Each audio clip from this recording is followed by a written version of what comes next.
with Noel Ferry, as it's a beautiful Sunday afternoon here at the ballpark as the Lake County Corndogs take on the Southland Vikings. But before we go into today's matchup, let's look back to Friday when the Lake County Corndogs were here at home against the Joliet Generals, and yet again, those cardiac Corndogs struck again. Yeah, I said it during the game. I was kind of counting them out, and that's shame on me, but just great at-bats coming when the Corndogs needed. Guys didn't get discouraged from a game where they didn't have too much to be excited about, and they were able to come through.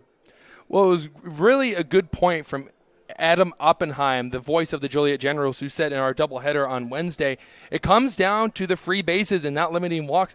The Corndogs gave up the walks early, but after that, Ryan Troxel, Jake Thomas, and Brett Mattheis all stepped in, put up some goose eggs, and were able to set the table for the offense, who drew a lot of walks, and that's what led to the Corndogs' victory. Yeah, definitely. And great base running. And honestly, the Corndogs, they have their rhythm that they win games with. Yes. They have a very recognizable pattern when it comes to the top of the order, and then a couple guys each time they come around are able to get it done lower in the order. And they hadn't found it in Sunday's game or Friday's game against the Generals. But then halfway through the game, they found it, and they're pretty much unstoppable once they do. And what's the saying you always go to when the Corndogs are trailing? Impractical, improbable, but never impossible. And this is coming from a man that was down on the Corndogs. It's like Colonel Sanders not liking his own chicken there, Noel. Yes. But let's look at tonight's preview, the misprint matchup preview, where it's going to be Frank Plezak going for the Lake County Corndogs. And the last time we saw him, he was flat-out dominant, and because of that, he went on to win the Pitcher of the Week in the Northern League. Yeah, I mean, we have not seen too many appearances from pitchers that were as great as Frank's. Obviously, Bryce, the game before him, threw 9 strikeouts, but Frank, amazing at locating his fastball. Exactly. And we were able to talk to him about that, and he was feeling very confident about that. He's got a deep bag, but he didn't really need to use it against the Northwest Indiana Oilmen. When your fastball's working, let the big dog eat, as they always say. But on the other side, for the Southland Vikings, it's going to be Nolan Velchek. He comes in with a fastball and a slider. Rayleigh will go to the changeup. And what do the Corndogs need to do to jump on Velchek and the Vikings, the only team that's defeated the Corndogs this season? So it really came down to the pitching counts for the Corndogs when they were at bat. They got themselves into pitcher-friendly counts all throughout the first 1 through 5 innings. And, then it leaves them guessing. We didn't really see them get to ball 3 on a pitcher until the General's starting pitcher was subbed out. I believe that was the 4th or 5th inning. So they need to take a different approach to a starting pitcher than they did to the Generals at first, and I think that is the key for them to that. Yeah, Jack Bell really went after the Corndogs and were able to strike out 8 through those 4 innings before he went out, and that's when the script changed. But for me, we're going to look at our off-square stat of the game, and for me, if it's going to go right back to Frank Plezak. Not only did he go deep into the ball game, not only did he get a lot of strikeouts, they were able to command the fastball, he commanded it so well he did not allow a single walk through 7 innings, and he did pitch against the Southland Vikings as a reliever, 1 inning, and it was same thing through all 3 hitters. All of them went down by the strikeout. Frank Plezak has been flat-out dominant. We'll see if he can continue that tonight. Yeah, this is a league of of walks, apparently. Yeah, it is. And whoever has the most walks and takes advantage of them seems to be the ones who come out on top. Yeah, both teams are getting their pitchers back, and as high school season's going on, college season's starting to wrap up, and hopefully the pitchers can start finding their release point, and we can see some good quality pitching to go with some great quality hitting. The Corndogs go for 7 straight tonight. They are riding that 6-game winning streak, and they've been looking really good. Let's see if they can continue their winning streak and stay at the top of the Northern League. This was our pregame show, and then we're going to send it over to Tom Bylick, the public address announcer, to give you tonight's Purdue Federal Credit Union starting lineup. Brought to you by Purdue Federal Credit Union, proud partner of the Lake County Corndogs.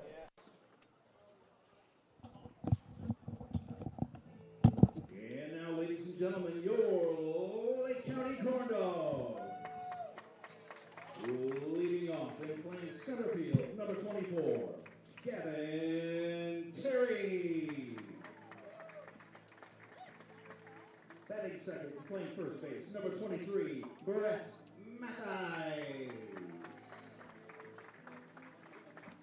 Batting third and playing shortstop, number 4, Tyler Schultz.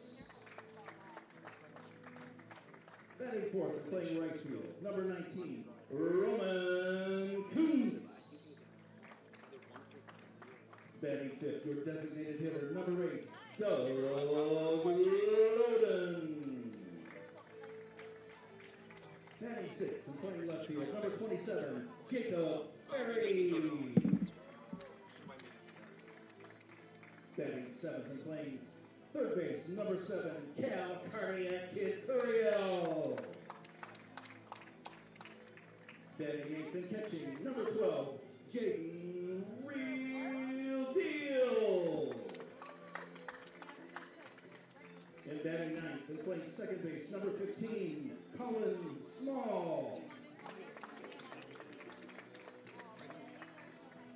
And tonight's pitcher for the Corndogs, Frank Plesac.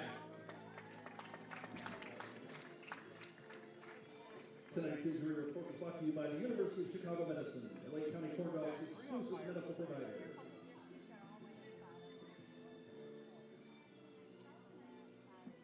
Ladies and gentlemen, at this time we ask that you please rise, remove your headwear, and direct your attention to the American flag. Singing tonight's national anthem is Jessica Contreras.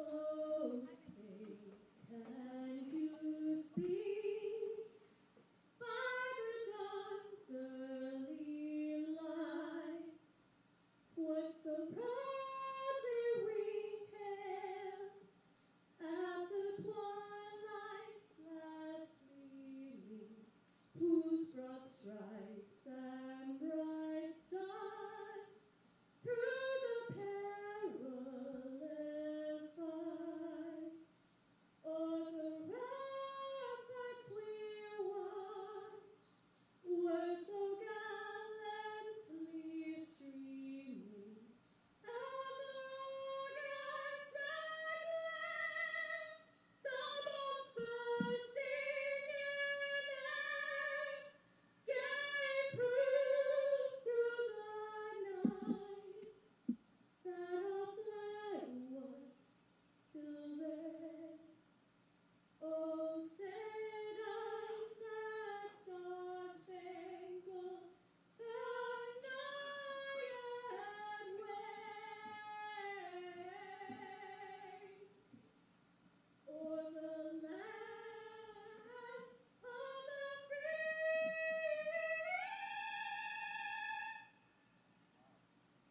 and the home of the brave. That's Jessica Contreras, ladies and gentlemen.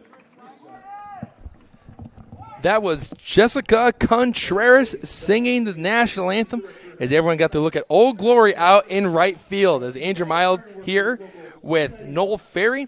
And looking at our injury report brought to you by University of Chicago Medicine. The only one that's unavailable tonight is Danny Poplava. I hope to get him back extremely soon as the first pitch is coming from the new mayor of Crown Point, Pete Land. So 1 season, 2 mayors. You know, they always say you never expect the first pitch to be as difficult as it is until you really do get up there on the mound. Well, he threw a strike on that outside corner, and hopefully that's what the Corndogs can do. But luckily for the Corndogs, the starting pitcher Frank Plesac did throw a lot of strikes in his last appearance. Oh, definitely. And Frank, very seasoned, very confident in his abilities. I'm expecting big things from him today, and so is manager Justin Heisman. We saw a bit of a different Bryce Shawm out there on Friday than what we saw in his first appearance. And I think a lot of that had to do with the calls that he wasn't getting. Normally, he goes for the corners, he likes to paint them, and he just wasn't getting the calls from the umpire that he wanted.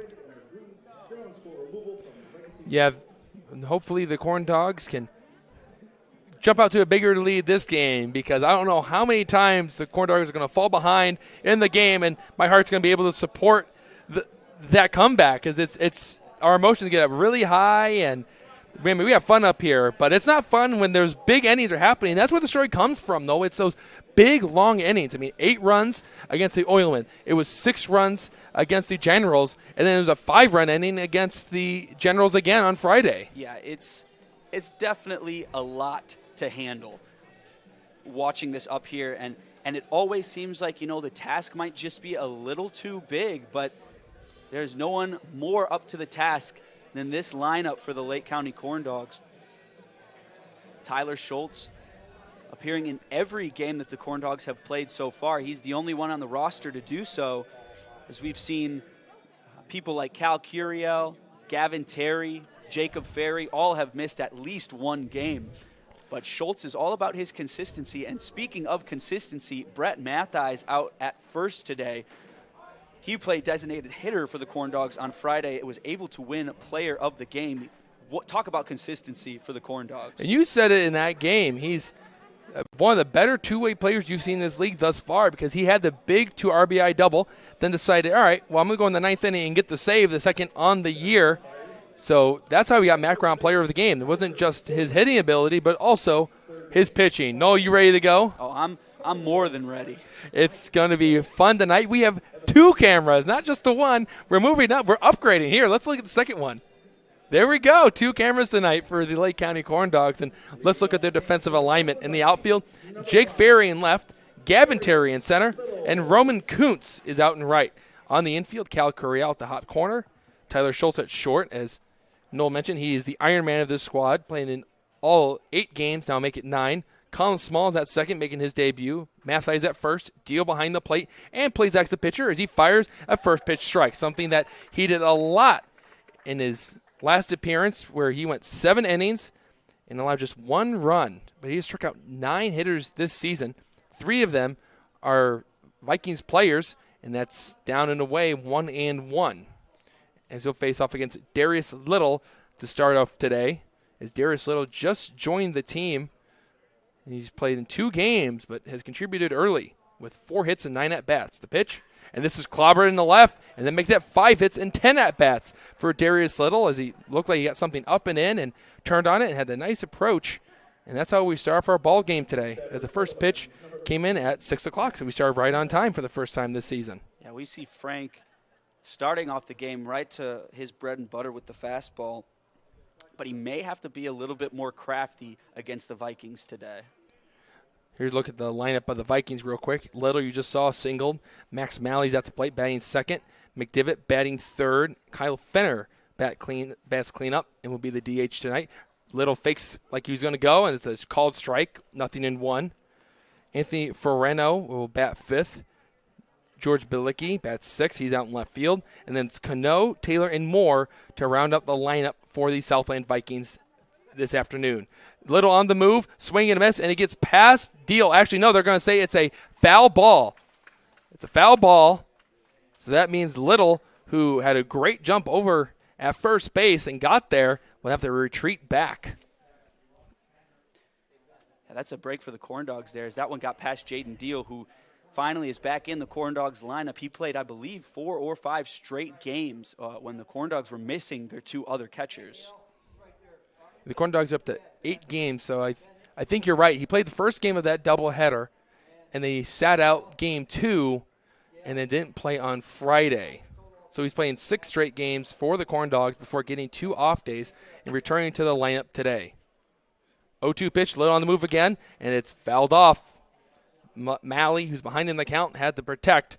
And Little, he's exhausted, I have to say. He sprinted to second, went back, sprinted back there, and went over second base, and has to go the extra 95 feet back to first. Wouldn't be surprised if he took a breather here in this next pitch. Yeah, he's not taking too much of a lead here at all. Where the Corndogs' only loss this year came to these Vikings in Game 1 back on May 23rd, and final score 3-2. And that's a well-advised move from Plezak, checking on Little over at first base. If you can get him diving down on all these and keep him at check, you're just making him run more than he wants to, meaning he's going to be slower to second if he goes. Little is going to stay at first. That was up and in, and he went. Deal appealed to Tyler Borgman, who's over at first base, and there's a strikeout for Frank Plezak. That puts him up to 10 on the year. Yeah, Malley's kind of kicking himself there, and I have a feeling he probably thought he was able to check that swing as he kept it close to his body. He thought it was up and in. He's trying to hold up, but instead he went And the Corndogs get a big first out. As they don't want to get a run in scoring position. Little on the move. Deal's going to throw down the second. Did they get him? And he's safe. Right on top of the play was Paul Hoff. So giving a recognition to both base umpires. So we'll give credit to the one calling balls and strikes today. It's Mike Clay. That was a, bang play there, which I feel like could have been called either way, really. That was a very close tag from Schultz. That's Little's first stolen base on the year, 0-1, and it's outside, look like the slider, 1-1 to McDivitt. As the Vikings have a runner in scoring position early in this game as they try to move to 2-0 against the Corndogs and snap that winning streak. Here comes the 1-1 from Plezak, and it gets past Deals. It hopped in. It hit off his chest protector and went to his right. And on the play, Little will trot up another 90 feet, and he's 90 feet away from giving the Vikings the lead early. They're still at the 3 here. They're in a 2-1 count with 1 out. So a good situation for the Vikings early against Plezak. That's exactly what the Vikings were able to do against the Corndogs early on. They were able to get some runs and then stall the Corndogs hitters for the rest of the game and not give up that lead at any point in the game. And here comes the pitch, and that's up and away. 3 balls and 1 strike as McDivitt has 13 walks this year. I haven't looked at the leaderboards, but I have to say that has to be either the best or maybe a second place best because that is an impressive abundance of walks. And he swings and misses at the 3-1 as Plezak went back to all reliable. That is his fastball. Paints it on the outside corner. Blew it past him. It's 3-2. This would be a big out for the Corndogs, especially if it's a strikeout. Just so McDivitt doesn't score from third base. The payoff pitch, and it's just out. Plezak just missed it by 2 or 3 inches. But at least the double play will be in order for the Corndogs. And Fenner will now step up with runners on the corners and 1 out. We haven't seen too many double plays here in the Northern League so far. I believe we saw our first in Friday's game against the Generals. I think it was so long. I think there was just one more that was against the Vikings. It was the 6-3 unassisted double play by Schultz. The pitch, and it fouled straight back. And I say unassisted, I mean he tagged the base and then went to first. He was still getting the assist from throwing out the runner over at first base. But still, 2 on the year, and they were so far apart. I could see how you would only remember one of them. Been a lot of baseball since then, a lot of craziness for the Corndogs, a lot of crooked numbers. Yeah. 0-1. Plezak fires, and it's up and in, a breaking ball that stayed up, and Fenner ducked out of the way. It's 1-1 now. It's for first responders night, so any first responders got into the game on a discount, and there is a good crowd here tonight. Here comes Plezak. Fouled off to the right. We'll do 1-2. Even got a little comfort hug from my cousin Colton Clark before the game today, just to go on air, and he ran in, gave me a hug, and ran out. Luckily, we weren't on air yet, but it would have been a fun moment still. Corndogs are all about family here at Legacy Exactly. Fields. A lot of families here tonight enjoying a good ball game. The 1-2. Called strike 3. Front door breaking ball. Plezak caught him staring, and there's 2 gone as Mike Clay rings him up and asks him, do you want paper or plastic? 2 outs. I don't know too many batters who would swing at something like that. That's just an absolutely nasty breaking ball. And when Frank is able to get a hold of his breaking ball like that, it is almost unhittable. Well, that was great pitching there from Frank Plezak. He had a single to start off the day, a strikeout, a walk, and according to the kind of run he's on to start the game as he misses one upstairs, Anthony Ferreno should reach base because single, strikeout, walk, strikeout. So maybe a walk here, hit by pitch, and then Ferreno gets on base. We'll see. The 1-0. It's down low, 2-0. That was the 19th pitch from Plezak to start off today's game. Ferreno, it's just his second game with Southland, as he's 1 for 1 on the year with 2 runs scored, as he was able to get 2 walks and 1 hit by pitch. So he got on base 4 times in his first game. 2-0. Swing and a miss. Ferreno cannot catch up to that fastball. 2-1. That's a mean fastball by Plezak. Yeah, Plezak throws very hard. From what we can see up here, decent amount faster than some of the other pitchers in the Northern League. Wish we had a gun up here. 2-1, and Ferrano can't catch up to that one. And Plezak is one more strike away from stranding 2 runners for the Vikings. This would be a good start for Lake County as Plezak set at the belt. Here he comes. Called strike 3. Beautiful breaking ball, freezes Ferrano. And just like he did last time against the Vikings, he strikes out the side. We go to the bottom of the first with the Vikings stranding 2 runners and the Corndogs. Coming up, you're listening to Lake County Baseball here on Facebook Live.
Home half of the first inning as Frank Plezak strikes out the side, moving his strikeout number to 12 with one walk on the season now, as he did issue 1 walk. Luckily, I was able to catch myself there, but let's go through the starting lineup, which is brought to you by Purdue Federal Credit Union, proud partner of the Lake County Corndogs.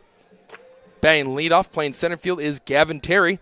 Brett Mattheis, a background player of the game in game on Friday, will bat number 2. Tyler Schultz bats third. He's the Iron Man playing his 9th straight game. Roman Kuntz bats leadoff. That leadoff cleanup. He's out in right field. Doug Loden bats 5th. He's the designated hitter.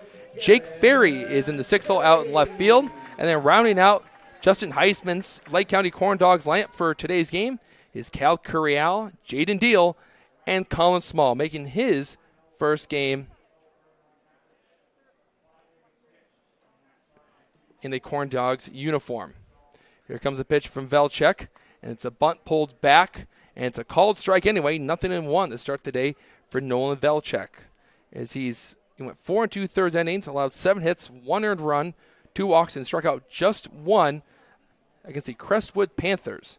And that's up and away, 1-1 to Gavin Terry, who's currently on that multi-game base streak, just continuously getting on base any way he can, really improving that OBP. 1-1. And that's in there for a strike. It's now 1-2 as Velchek started the first pitch on the outside corner for a strike and then goes to the inside corner. So now Terry's going to choke up on the bat for some barrel control here. The 1-2. And it's a called strike 3. Wow. What a start for Nolan Velchek, as he did not miss down the middle of the plate, and he gets a strikeout looking. That's now 3 straight hitters that we've seen go down looking to start today's game. Umpire behind the plate today, seeing the corners a little bit more than the umpire we had here on Friday. Pitch to Mattheis is just down low below the knees. It's 1-0. You see Terry at his previous at-bat show bunt. We see him do that a lot. And there's a swing and a miss from Mattheis. It's now 1-1. He tried to hold it up. We'll move to 1-1, but it was another nice pitch from Velchek. He only had the 1K against Crestwood, but it looks like he's just going straight after these hitters, and that's outside. Velchek does a little spin there. I think it's safe to say he wasn't happy with that one. It's now 2-1 to Mattheis. Mattheis is won the background player of the game in his last game, as he had the big 2 RBI double to put the games at arm's length against the Generals, and he swings and laces one down the line and foul as it ricochets off the batting cages to our left. 2-2 now to Mattheis, who's batting a .429 on the year. And that 2 RBI double put his RBI up total to 3 on the year. But he's 6 for his first 14. Count is 2-2. Velchek, the Western Michigan Bronco, taking his time as he didn't get the sign that he wanted, and he's just paused. Mathias eventually called time and will reset. Mathias looks like an orange bat, 2-2. And that's a fastball that missed outside. It's a full count. You know, something that we learned last night, a piece of trivia about the Corndogs that I did not realize or expect, is Austin Ridgway currently has the highest batting average on the team. Ball 4. That one stayed up to Brett Mathias. He watched it go right past his eyes, and it's ball 4. And the Corndogs have their first base runner. And Tyler Schultz, as you mentioned, Noel, he is the Iron Man of the squad. 9 games this season for the Corndogs. All 9 games have Tyler Schultz penciled in at shortstop. And a pretty reliable shortstop he is. He's got a lot of speed and has a great glove out there. And he takes a fastball down the middle, just trying to see one from Velchek. And it was a called strike, 0-1 to the Corndogs shortstop. Know about another shortstop that had a nice long game streak. 1-1 now to Schultz as it missed. Cal Ripken, the true Iron Man of Major League Baseball, who spent his entire Major League career with the Baltimore Orioles, played in 2,632 straight games. 1-1. And that's the ball in the dirt, 2-1. Looked like the slider from Velchek. He broke the record in 1995. No, he got past the record of 2,130 by Lou Gehrig. 2-1, and that's up and in, 3-1. Who was the true Iron Man, and that record stood for 56 years before Cal Ripken snapped it in 95. That was a big celebration for Ripken, who served as a hero for Baltimore for years. The 3-1 offering, and Schultz fouls one off the mask of Mike Clay, and home plate umpire Mike Clay seems to be just all right. He's a big guy. I don't know if a little white baseball is going to hurt him or do much damage against him. But it's a payoff pitch now to Schultz. Could you imagine that missing work for 2,632 days? You know, that just shows a real dedication and love for your sport, but sacrificing the body. That's Runner on the move. Upstairs, ball 4 won't matter. Mathias will hold up at second base, but back-to-back walks for the Corndogs as they're cooking with grease fire with Roman Coots coming up to the plate. But you were saying about dedication and Cal Ripken Jr. Yes, you know, obviously there are guys out there who love the game and want to be a part of it for as long as they can and as much as they can, like a Brett Favre. But as time goes on, it just becomes even more impressive with age. That's a strike on the inside corner, 0-1 to Kuntz.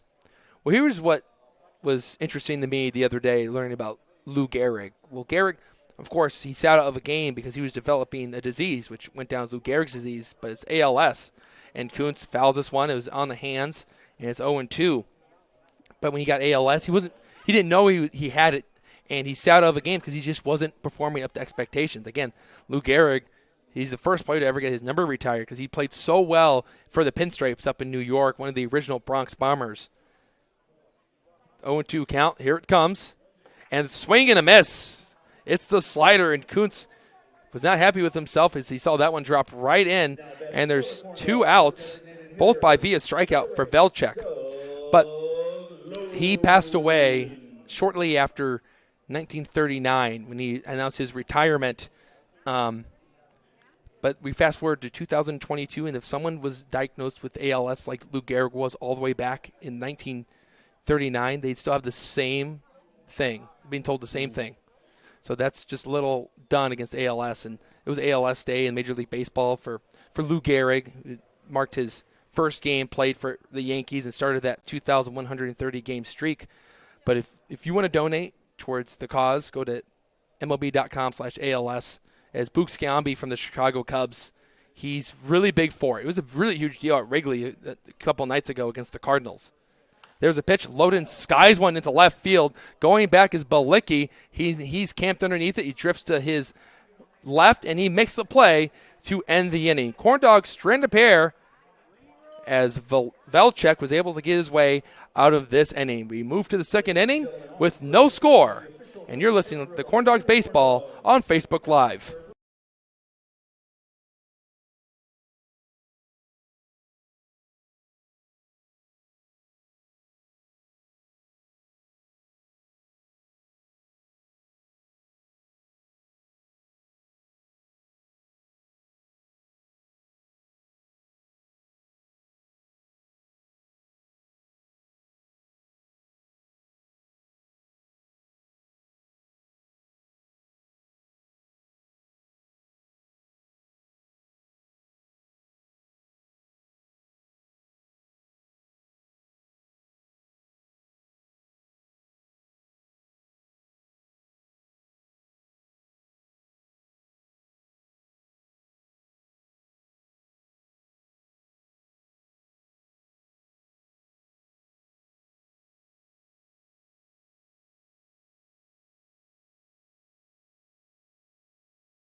Before you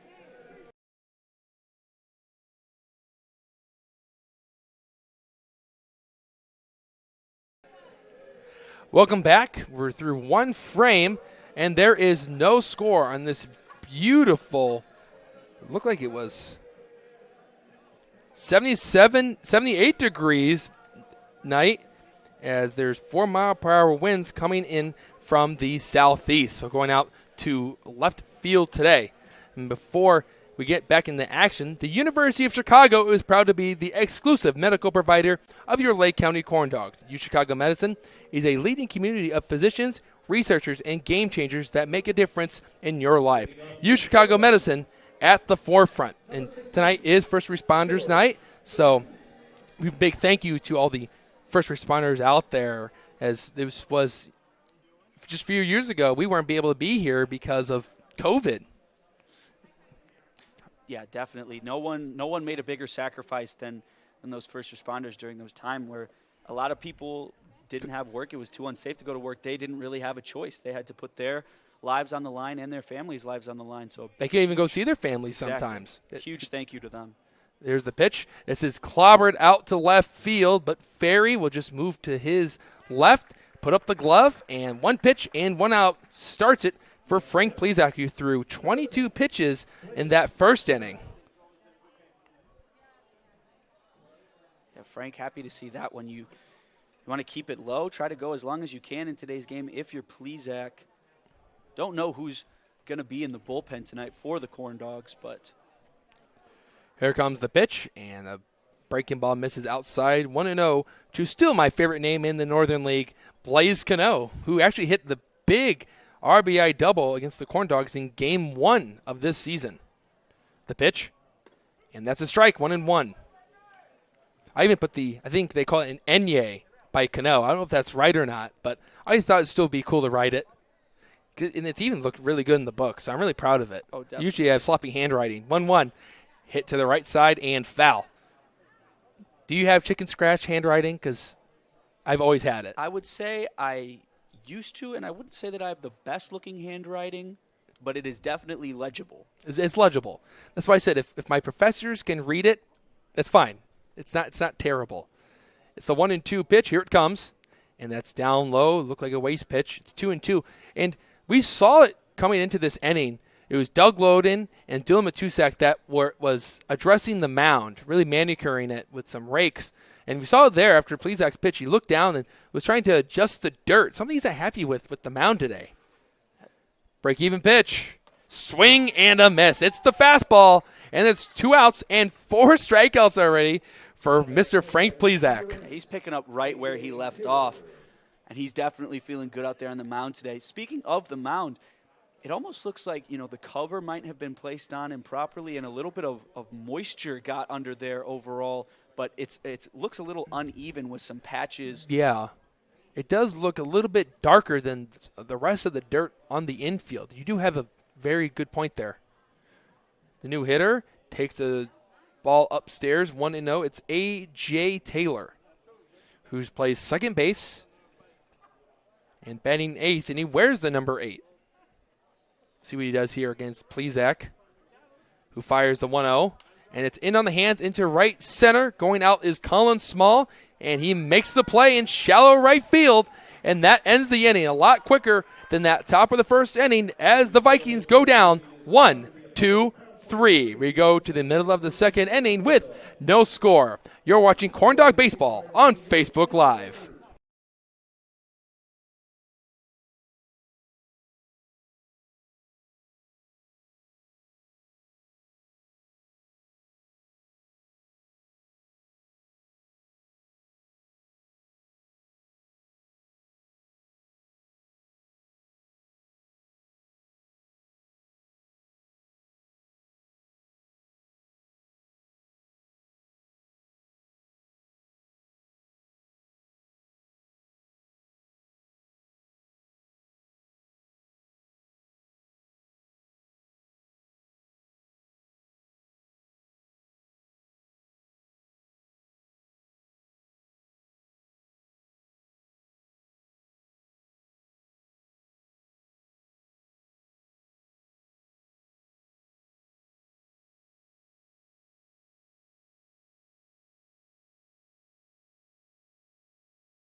Welcome back to Legacy Field.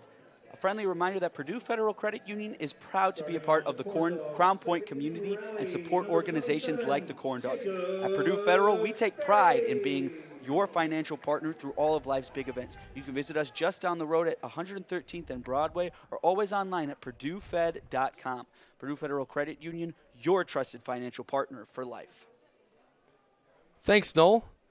And Jake Ferry, so one Ferry to another. It's spelled differently, though. Yeah, no relation there. Here comes the pitch to Ferry, and he takes one for a strike. So after 22 pitches in the first inning, Plezak settles in and only throws 8 in the second as he got a fly out, a pop out, and his 4th strikeout. Pitch back to Ferry, moves down and in, 1-1. They check down to Paul Hoff, and he said he did not go. This is the first time, though, that we've seen 3 umpires. Yeah, and that's definitely helpful for just making sure the game is called as accurately as possible. The 1-1 deal is a swing and a miss. That's a nasty slider from Velchek, and he's ahead 1-2 to Ferry. This Ferry is batting .286 with 4 RBIs, 4 walks, and just 4 strikeouts. The 1-2, and that's up and away, 2-2. And it looked like Max Malley, who's behind the plate, was happy with that one as he pointed to his pitcher. 2-2 might be setting up the slider here again. We'll find out the windup, the pitch. And there's a slider just inside. And I have to say that Nolan Velchek may have the best looking cleats in the Northern League this year. Trying to see what colors there are. Yeah, you said you're a big shoe guy. 3-2 and foul ball. You know, those almost look like basketball shoes out there. You can see the Nike logo, and a lot of cleats that the guys are wearing are more sleek and fit closer to the foot themselves, but those are a little bulkier. That might be his secret weapon. Looks like it's like hot pink and green. Payoff inside. Jake Ferry leads off the inning with a walk, and the Corndogs have a runner on first base for Cal, the cardiac kid, Curiel, who once again delivered in the clutch, but not in the way he did the first time, as he wore a pitch, and that gave the Corndogs the tie, and then set up for the Corndogs to take the lead and end up ultimately winning the game. Yeah, we've seen the Corndogs wearing a lot of pitches in these past couple games. And I don't think it's the type of situation like in the MLB. Ferry's running the throw, and did they get him? He did. Wow. What a tag by Blaze Cano as he was in midair, and apply the tag to the top of Ferry's helmet. And it's a caught stealing for Max Molly. And there's one out, and it was a called strike to Curiel. So not only was the throw good, but the catch and the apply of the tag saved the play. 0-1 outside, 1-1. Would you ever wear hot pink and green shoes like that? It definitely depends. You have to make the shoes the accent point of your outfit then. And Curiel watches one sink down low for a 2-1 count. But, when it comes to actually playing basketball, I really go more for me specifically playing basketball, I don't play baseball. I go more for comfort than anything. 2-1 offering is a swing and a miss from Curiel. We'll move to 2-2. I was always a big Nike fan. I wore these Kobe's for the longest time, but now I moved on to Pumas. And I can't complain. They're really comfortable. 2-2. Ground ball right side as Taylor's there. He gathers and throws over to McDivitt for the putout, and there's 2 gone. As Curiel just topped that one, beat it straight into the ground, and it worked its way over to Taylor, who makes the easy play, and Jaden Deal will now come up. What would you say is your favorite pair of shoes that you've ever owned? My favorite pair of shoes. I must say, in terms of basketball shoes, I have a pair of Steph Curry's right now that have great ankle support. Outside 1-0. I did have some Steph Curry's too. I think it was like one of the first pairs he's ever released with Under Armour, and I was a big fan of them. They lasted a long time. But if one of my shoes that I wear now, Deal went 1-1. currently what I have on my feet, the Nike Waffle 1s, very comfortable. I feel like I can wear them with anything, and they're a little interesting. They're kind of see-through, so they're probably one of my favorite shoes I've ever had. They're kind of see-through. 1-1. There's a strike, 1-2. You said waffles. I made me think of the new season of Stranger Things on Netflix. I don't know if you're a big fan of that series, but I watched it. It's a really good show to watch if you're looking for something to watch besides Corndogs baseball, of course. 1-2. Deal in on the hands, and that bat might be done and be added to, as we always mention it, the end of the year bonfire, and it looks like that bat is done as Jaden Deal was able to foul it off on the handle, so it's done, and it looks like it's Doug loading towards the end of the dugout, gave him a new one. Deal might have to apply some pine tar to it, but we do 1-2. I have to say maybe my favorite pair of shoes I ever owned was the Derrick Rose shoes that he had released with Adidas, because that was when he won the MVP in 2011. So I was always rocking those. Those were great shoes. Yeah, Rose had some good-looking shoes. Outside 2-2. I think say my favorite ones, I'm not sure which ones they were, but they were red with blue to go with the Chicago colors, as he was from Chicago and was still playing for the Bulls. But they were some great shoes. 2-2. Swing and a miss. Deals down on strikes. And it's been a pitcher's duel thus far as Velchuk now has 3 strikeouts of his own. We go on to the third with no score yet. And you're watching Corndogs Baseball on Facebook Live.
It's the Vikings side of the third inning as Plezak and Velchek have both looked mightily good as Plezak's up to 4 strikeouts and Velchek's at 3. And with that, let's hand it over to Noel Ferry, who's going to give some recognition to one of our proud sponsors here at the Corndogs. Thank you, Andrew. Plumbers Local 210 is a proud partner of the Lake County Corndogs. We strive to provide and maintain education of apprentices and upgrading of journeymen in the plumbing industry. You're definitely right, Andrew. It has been an absolute pitcher's duel so far, and that was honestly to be expected a little bit, at least from us having seen Frank throw before. But this is our first time seeing Nolan Velchek as Frank delivers his first to Sean Moore. That's outside for ball 1.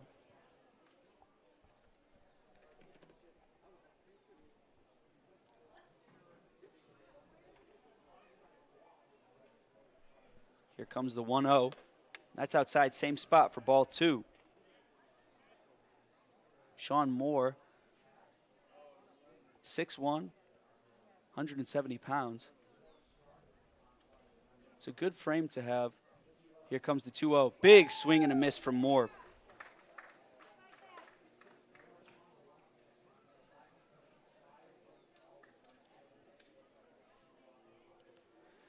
And Frank, whenever you see him throw those balls like that, where they're just outside, here comes the 2-1. That's strike 2 called. It usually means that he's not getting the exact type of spin he wants on his breaking ball. I was able to speak to him about that, and he says that there's a certain feel to it, and he knows whenever he gets it that he's going to be able to catch the corner just like he wants. Here comes the 2-2, and that's too low. Ball 3, full count. Good take there from Moore. Not sure how he's able to spit on that one, but it was a good quality pitch. Can't be too upset with that one if you're Plezak. The full count, and that is too low once again. Ball 4, and Frank gets his second walk of the season. Next batter, number 5, Darius Little. This is something that the Corndogs have been able to take advantage of in previous games, is making other teams leave men on base. You know, you get someone on base for the Vikings early, and you don't let that get into your head.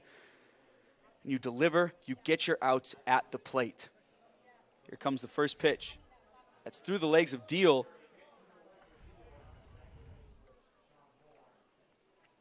As Moore takes off for second, and he makes it easily. Deal didn't even attempt to make a play there. That will be a stolen base for Sean Moore.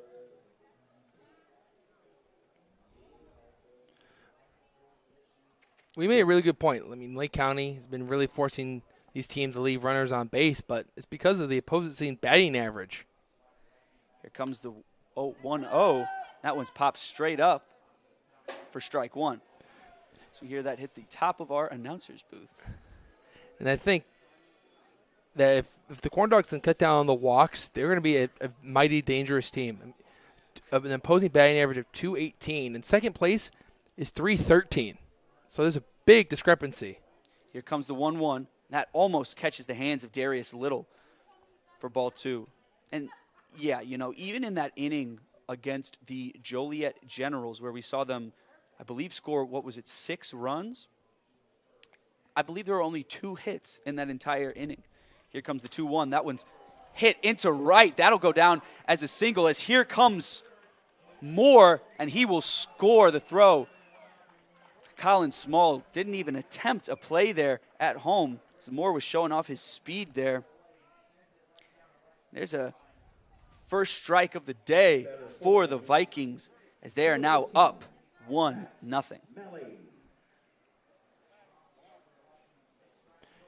And what a great approach from Darius Little as the Vikings had just added him. His third game, but first at bat against Plezak, he turned on one hit to the left, so they changed their approach, went outside, and he just struck the barrel out, went down the right field line, and he's due for 2 to start off the day and has an RBI now. And Moore perfectly set up the top of their rotation as that one's down too low for Max Malley, 1-0. Corndogs would love to see a double play here. Plezak collects himself. Here comes the 1-0. That one's hit deep into right once again, but Kuntz is there to make the grab. first out of the inning for the Corndogs. Now batting, number 20, Chris McDevitt. Malley caught a good piece of that one, and had it been a little bit more to the left, most likely would have been able to find the gap there. Kuntz in his second start for the Corndogs. And we're still, he's one of those guys that the community was very excited to see out here for the Corndogs. As Malley takes off, Little takes off for second and reaches easily. Jaden Deal has not been attempting too many plays at second so far, with the Vikings having already, I believe, 3 stolen bases today. Only throw was to Tyler Schultz, where he was just a little late. And the Vikings now 3 successful stolen bases. 1-0, here it comes. That catches the bottom right for strike 1. This is a team that's been very aggressive on the base paths this year. With the 3 stolen bases now, they're up to 14. And the team that's in first place, the Lake County Corndogs, who are around 20 on the year. It seems to be that the spots that the Corndogs are first in, big swing and a miss from McDevitt there for strike 2. Seems to be whatever stat they're first in, it's a big gap between first and second.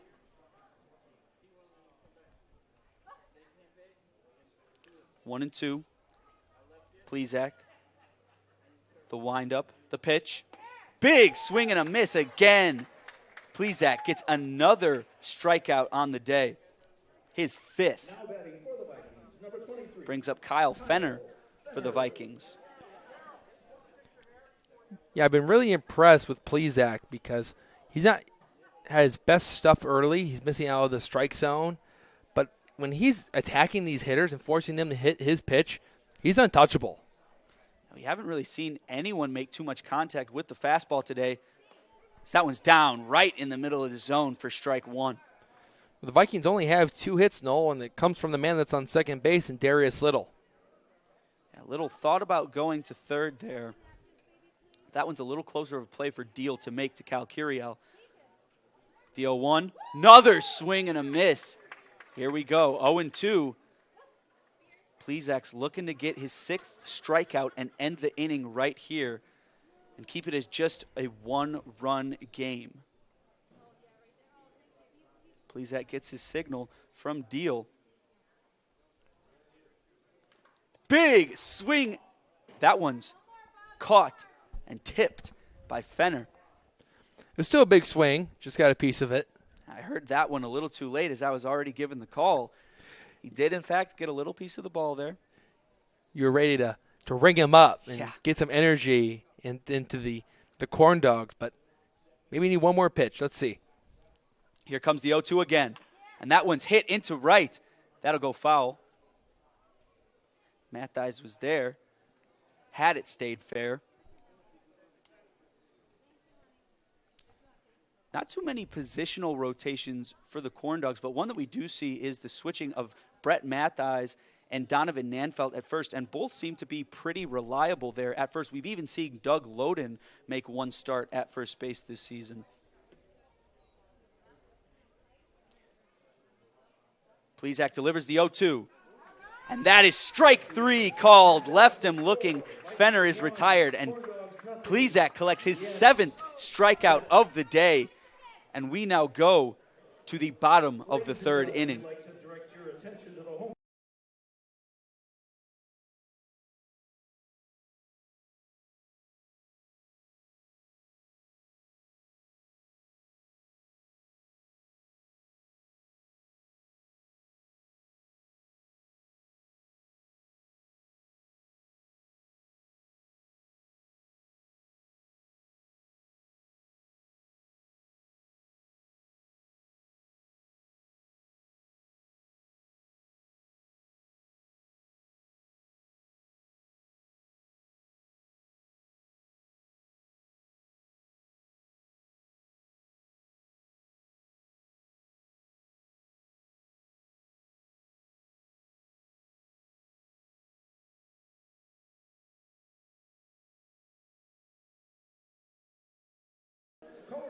Welcome back to Legacy Field here in Crown Point, Indiana. Score, Southland Vikings 1, Lake County Corndogs 0. bottom of the third inning. And a friendly reminder that Misprint, the official printing partner of the Lake County Corndogs. We specialize in delivering the highest quality signs and printing on time and within budget. Big or small, we do it all. Visit misprintindiana.com to learn more about our services.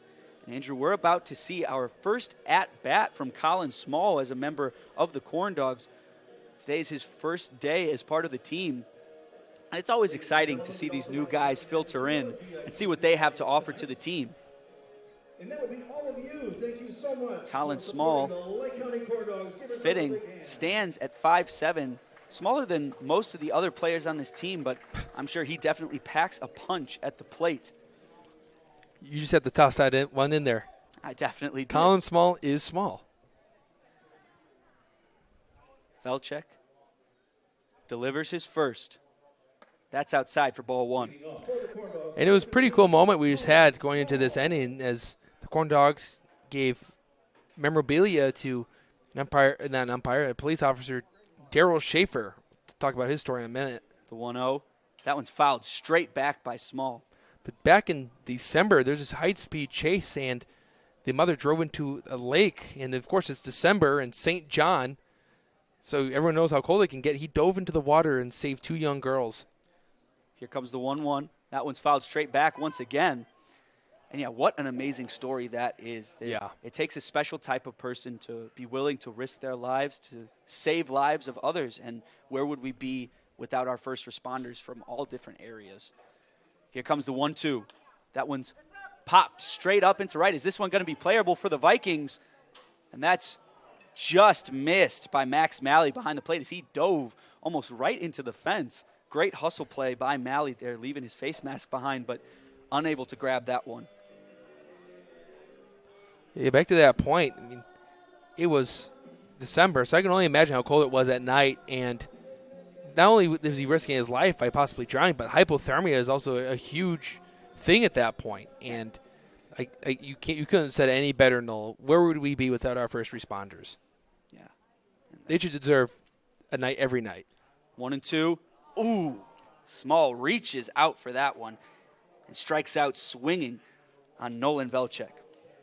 Now batting for the Corndogs, Back up to the top of the rotation, Gavin Terry looking to get his first hit or on base of the day, as he's got a nice streak going here for the Corndogs to go along with their 6-game win streak. Here comes his first. And that misses upright for ball one. Well, I've been really impressed with Velchek so far. He keeps working the corners on the Corndogs and keeping them guessing. 1-0, here it comes. Big swing and a miss from Terry there, 1-1.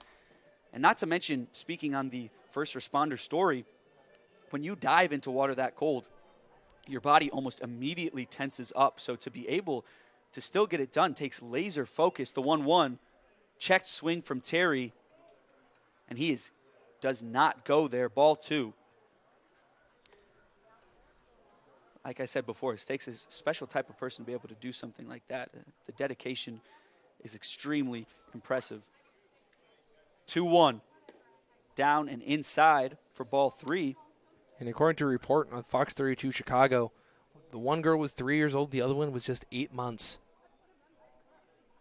Absolutely amazing. The 3-1. That one's hit into right. Going to go through the gap between Taylor and McDevitt. And Terry continues his impressive streak of hits. Brings up Brett Mattheis. You know, we talked about how consistent Schultz and Mattheis are, but Terry is right there with them. It seems like you almost always see him on base. He is currently sporting a .455 average for the Corndogs with 22 at-bats on the season. Extremely impressive as Velchek throws to first to keep him at first base. Yeah, but the thing that really impresses me with Gavin Terry is that OBP is 556 heading into this game. That's incredible. Here comes the first to Mattheis. That's down in the dirt. And Malley makes sure that Terry's not going to be taken off on that one.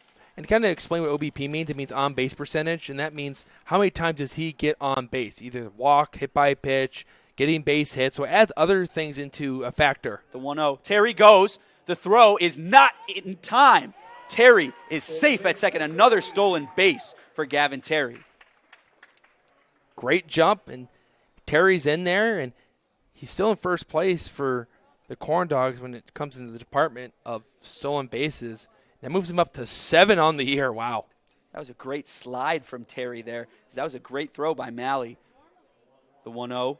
Swing and a miss from Matt Dice.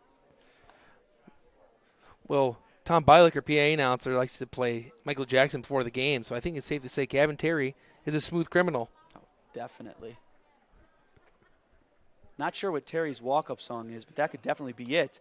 That one's fouled straight back by Matt Dice, 2-2. Do you think Gavin Terry could do a moonwalk? You know, that's a great question. It probably would be hard in the cleats, as usually you have to be on a slick surface. That's but for true. someone as smooth as Terry, he might just be able to do it between base paths. The 2-2 is dropped by Malley, and Terry does not go there. What I like about Terry is he plays everything with such coolness, as you mentioned. That's a great way to describe him. At the plate, in the outfield, on the bases, he just seems like he never gets caught up in his own mind. Exactly. Full count for Matt Dice. Here it comes. That one's hit into right, and that'll go over the head of Blaze Cano. Terry runs back to second, as that was a great throw. And Terry is safe as Blaze Cano comes off the bag there. Matt Dice reaches first. Correction, that one was caught in the outfield. Thought that there was going to be a play there. Matt Dice flies out. And Terry had to go back, as he also was under the impression that that was going over the head of Blaze Cano as well, and was going to be down in the outfield for a single.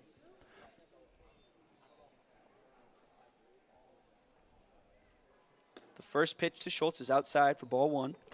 Whenever the Corndogs are going through a second time through the order against Velchek, it just seems like they put much better ABs. Terry, 3-1, got the single, and then Mathias had a great poke there, just happened to find the left fielder. Here comes the 1-0. That one's up high, and Malley throws to second, as he did not like the lead that Gavin Terry had there at second, but he is once again safe, and they're making Terry dive a lot today. He is working for his bases. Yeah, it's starting to look like Pigpen from Charlie Brown. Completely covered in infield dust. And that one is hit into center, and back goes Darius Little, and he's under it for out number 3. We will head to the top of the 4th. Southland Vikings 1, Lake County Corndogs 0 here on Facebook Live.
Welcome back to today's matchup of the Southland Vikings at the Lake County Corndogs.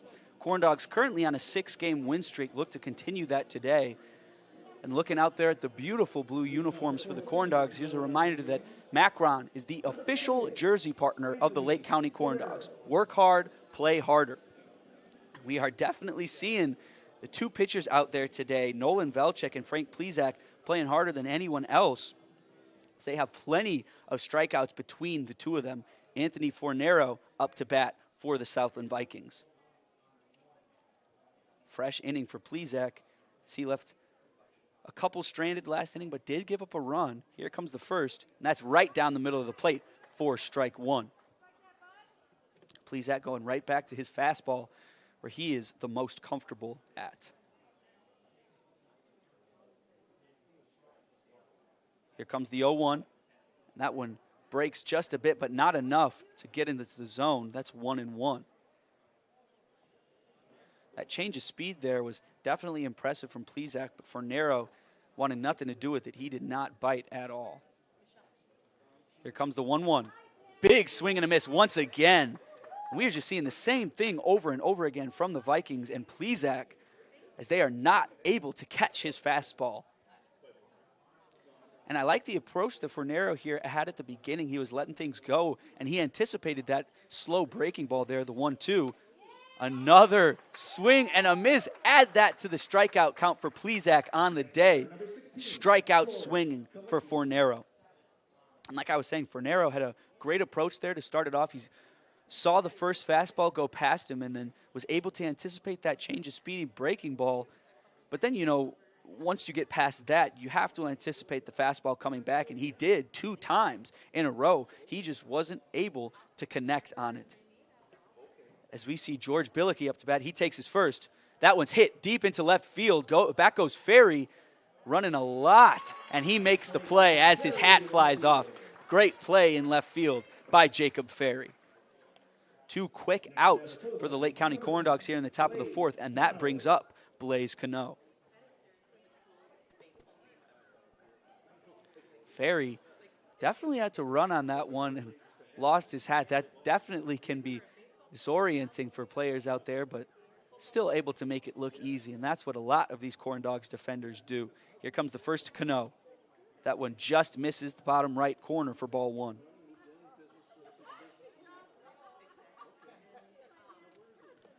Cano had that great play to get Ferry out earlier when he was stealing second. Here comes the 1-0, and that catches the left side of the strike zone for strike 1. 1-1 here. 2 outs, top of the 4th. Plezak, the windup, the 1-1. Another one, swing and a miss, and that's right off the head of Jaden Deal and the umpire. We've seen that a decent amount from Plezak, and that's definitely concerning. As Plezak throws heat, you do not want to take a fastball from Plezak right to the face, and we've seen that twice now for today's umpire behind the plate.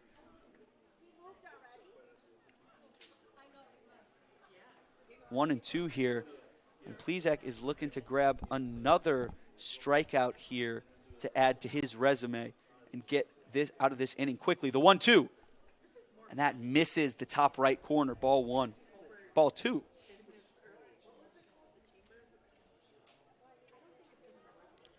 Two and two.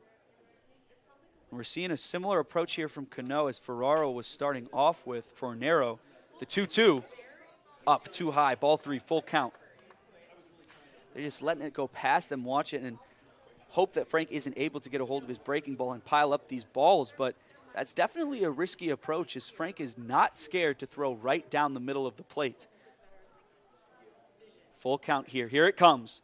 That one's fouled right back over the fence by Blaze Cano, and he survives to see another one.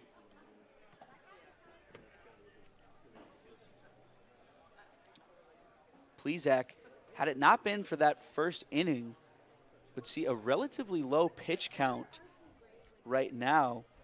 From what I can tell, he has thrown 62 pitches today. Here comes the full count once again. Swing and a miss. Frank Plezak continues his dominance, gets another strikeout, and sends the Corndogs to the bottom of the 4th. We will be right back after this.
Welcome back to the bottom of the fourth here at Legacy Field in Crown Point, Indiana. Here's a reminder that attorney David Gladys represents clients that have cases involving personal injury, wrongful death, auto accidents, medical malpractice, and more. Visit dgladyslaw.com to learn more. And Andrew, Frank Plezak is absolutely dealing on the mound for the Corndogs today. Just what we thought going into it. Frank throws a lot of strikes, and he started off a little bit shaky, but when he's attacking the zone, going in and out, and forcing these hitters to hit that fastball, he's unhittable. He has 8 strikeouts through 4 frames. He's averaging 2 per inning. Might be the first time we've seen a Corndog pitcher reach double digits in Ks. Belichick delivers his first, and that one's crushed into right by Kuntz, but goes foul. 0-1. And Kuntz, I believe, broke the bat on that one. So he adds that one to the pile. Grabs a new one from Matthijs. And Kuntz is a huge power hitter out there, and that was a great display of it right there. Had that stayed fair, that one easily would have touched the back wall. 0-1 for Kuntz. Velchek delivers. That's outside for ball 1. Do you think you could start a fire by yourself, Noel? And do it the old-fashioned way with rubbing the 2 sticks together? Well, here comes the 1-1. Kuntz checks his swing there, ball 2. You know, after watching the movie Castaway, I was able to see a decent amount of different ways to start a fire in primitive ways. And so I might say that I know a decent amount about it, as that one's inside for ball 3, 3-1. Now, I was a Cub Scout back in the day, but I never was in it long enough to get to the fire starting unit. So my confidence in myself is pretty unfounded, but I feel like I would be able to. What about you? The 3-1, and that is too low. Roman Kuntz walks his way to first. Here's a simple answer. No, because even in our camping days, we cheated a little bit. We had the fire starter. It was like this little small brick that you put underneath like the teepee of wood, and then we'd light it. So then, you know, it's kind of cheating, but it got the job done. But I was really good at making s'mores, so I had that. Doug Loden hits one deep into right field, not deep enough, as Darius Little is there to make the out. Another fly out for Doug Loden. That's the second one we've seen from him today where he's gotten a good piece of it, but not enough power to send it over the wall, as he brings up Jacob Ferry. Well, I like the approach there from Loden. He saw a pitch he liked, and he hit it hard, just got underneath it. A couple more inches up, and that's in the gap, and the Corndogs are running. Velchek throws to first, keep Kuntz on first. Jacob Ferry and Roman Kuntz, teammates at Moorhead State. Ferry was able to arrive to the team a little bit before Kuntz, along with Carter Sakamoto, one of our catchers. That one's up too high. Kuntz thought about going there, but stays. Yeah, Sakamoto and Austin Ridgway face each other in the Dizzy Bat competition, one of the many competitions they do with the players. And I didn't see who won. Did you see? I believe it was Ridgway that did, as that one's hit. Just popped up easily by Ferry right to A.J. Taylor, as they're able to get the double play there, as Kuntz did not make it back to first. That one retires the Corndogs, sends them to the top of the 5th. We will be back after this.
Welcome back to today's matchup of the Southland Vikings versus the Lake County Corndogs. 1-0 Vikings, and I'm sending it back over to Andrew Mild for your play-by-play. Thanks, Noel. As you all heard, Noel could possibly make a fire and also make a good friend with a volleyball and name him Wilson. But we're going to recognize Kuziak Construction, a proud partner of the Lake County Corndogs, is your complete home improvement expert. From home remodeling, repairs, and roofing, we do it right. Contact us today at 219-923-3007. That's 219-923-3007. As Frank Plezak is just absolutely dominating the Southland Vikings, but unfortunately Frank is on the opposite end of a 1-0 ball game. He's only allowed that one run. He'll face off against Taylor as he throws the first pitch that's fouled off to the right. 1-0. And we're going to recognize someone that's here at the game. It's Drac Bowen, who's a 5-star linebacker for the Andrean 59ers. He's committed to play for the University of Notre Dame. 0-1. Skips past Jaden Deal and right past our camera. And 1-1. Luckily the camera was able to stay up. But he's also going to play baseball and football for the Irish. And he helped Andrean advance to semi-state last night. He's currently ranked the number 1 or number 2 linebacker in the class of 2023. The 1-1. Ground ball left side, hit hard, and it gets past Curiel, and it hits him in the back of the head. As it hit off his leg, and he couldn't find it, hit his head, and that'll go down as an E5 on Curiel to start off this inning, and here comes Sean Moore.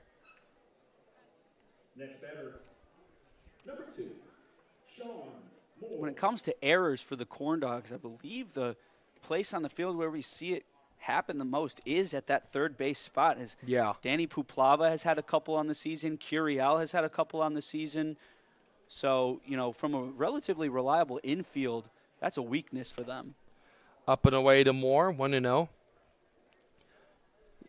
Curiel, I just don't know if he got the glove down in time. I think maybe expected it to hop, but it was hit extremely hard by Taylor. But either way, it was a play that could have been made. There's a foul ball to left hitting for the parking lot, and it seems like every car will be just fine for another pitch, 1-1. It's good that there's no Pee-wee soccer field off to the left of us today. That was the case against the Joliet Generals. In Carroll Streams, Illinois. That was fun because I get the airtime. 1-1 runner on the move. The throw from Deal is low. Schultz catches the ball. He applied the tag, but somehow, some way, Taylor hits that corner, and he's in with the stolen base. Yeah, Schultz definitely not happy with that one. He thought he was able to get the tag down, but it seems as though the glove landed on the runner at the same time as he stepped on second. Well, Sean Moore now has a runner in scoring position, but it's a 1-2 count as Plezak looks for his 9th K. Here it comes. And it's down low. He gets past Deal. It goes to his right. He can't find it. Plezak's going to come off from the mound, and Taylor moves up to third base. A pass ball there on Deal. What I'm noticing now with his mask up, Deal actually shaved. It looks like a baby back there. Yeah, we're so used to Deal, with the big facial hair and the tattoos. He's a menacing-looking guy out there. The catcher from Huntington University over by Fort Wayne he did have that facial hair and was all blonde like his hair, but he decided he was going to cut it off. 2-2. Swing and a miss. Strike 3.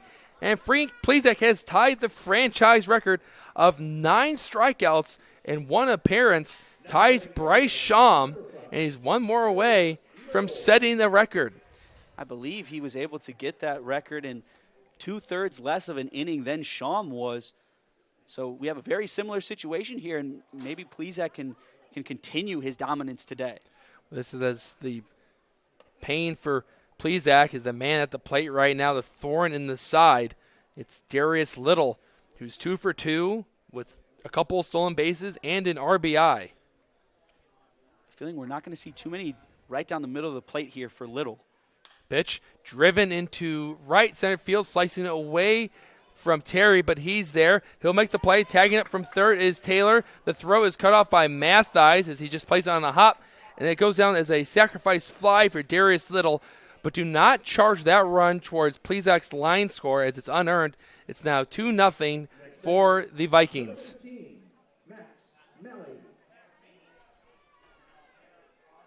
Good piece of hitting there from for Darius Little. There's 2 all over for him. 2 hits and 2 ABs, 2 RBIs, and 2 stolen bases. Unfortunately, he wears the number 5, so we were just 1 off. This close, the greatness, this close. Here comes Max Malley. 2 gone, 2-0 game now in favor of the bad guys. Here's the pitch, and it's fouled straight back right over our heads. Noel doesn't have to make the play to save me this time. 0-1. No, I don't have the hops for that one. And that one is about as close as it's come to our window. Still pretty far up. But I'm waiting for the day that the ball has just the right amount of spin and I take a foul ball right to the face. 0-1. You seem pretty confident that 1 was going to get you in the face. 1-1. I don't know if I want to take care of you if that happens. Yeah. How am I supposed to take care of you and call the game at the same time? I mean, I have to finish it out, have to finish what I started, but you might have to put me on the injury report. No teeth at all. Ground ball to the left. Curiel backhands it. Hits fair. He throws from across the diamond. It hops to Mathies, and he's safe. Madley legs out an infield single as Curiel almost made a great play, but instead Madley just had the wheels to get to first base to continue this inning for Chris McDivitt, who's 0 for 1 with a strikeout and a walk. It's just a poor position there for Curiel to be in, as that's about as far away from first base as you can be with the ball still being fair. Just unable to, he made the great catch, but too much of a jump there for the runner. Runner on the move. Great jump. There's a strike, and Deal throws down, and Schultz just has to play on the hop. That's a successful stolen base for the Vikings. And how many is that for them now? Has to be at least 3 or 4, and they're getting essentially whatever they want on Deal, with sometimes him not even attempting to make the play there. I don't know if that one was on Deal, as Malley had a great jump on Plezak, and there was no play because of it. 0-1, and that's just out. 1-1. Trying to find the box scores to see how many stolen bases it is for the Vikings. And, of course, we're not going to find it on point streak. We'll have to count them up in the book. But it's 1-1. 2 outs, runner on second base. Schultz holding on the runner. Plezak looks that way, but Malley runs back. We'll do 1-1 still. I have right now 5 stolen bases for the Vikings. It's 1-1. Plezak deals, and he's outside for 2-1. Plezak's pitch counts reached up to 79. No one warming up for the Corndogs yet down that left field line, as Justin Heisman's living and dying by his right-hander right here. McDivitt bats third. He's ready to go. Pitch. That's in the dirt. Deal drops down, keeps it in front of him. The count is hitter-friendly of 3-1. Corndogs came into this game with a 6-game winning streak. The best in the Frontier League at the moment, at a 6-1 record, with the 1 loss to these Vikings back on May 23rd, which was 13 days ago. So almost 2 complete weeks where the Corndogs haven't lost a game, but of course breaks in between. 3-1, and it's fouled off. McDivitt, like the pitch he saw, just fouled it straight back, and it's going to be a 3-2 pitch with 2 outs. Let's see if Plezak has what it takes to end the inning right here and pick up that 10th strikeout. He'd be the first Corndog to ever reach double digits. He's looking for a sign from Deal, his battery mate. McDivitt's bent at the knees, and he's going to call time. McDivitt's wearing the black uniform and gray pants with the red piping on the side, but then the blue helmet. So the uniform is all Viking colors, but then the helmet kind of goes with the Corndogs this time. I was a little confused when I saw him step up to bat. Payoff. Ball 4. Just low to McDivitt. That's his second walk drawn, and his 15th on the year. And this inning will be prolonged for 1 more. It's Kyle Fenner, the designated hitter, who's 0 for 2 with 2 strikeouts. So the same result, but both of them were looking too. No need to panic here if you're Plezak. You've got 2 outs. and you've got the force all around you now. Kyle Fenner on the day. All you got to do, stick to what you've been doing. You've had a great game so far, and try to strand these two runners here. Well, looking at scores around the Northern League and all of Major League Baseball, Oilmen and Panthers are tied at 7 in the 7th.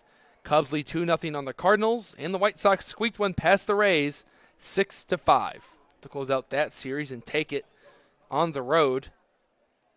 The Cubs are trying to win the series against the St. Louis Cardinals at Wrigley tonight.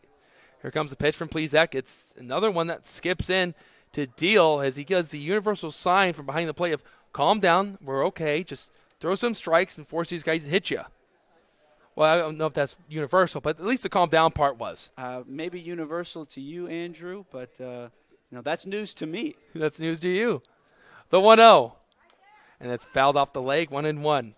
I guess it would make sense on the diamond, a baseball diamond, but I don't know if you were to do it maybe like an arcade and do the calm down. I don't think the person would know, hey, I just got to throw strikes and we'll be fine. That's definitely true.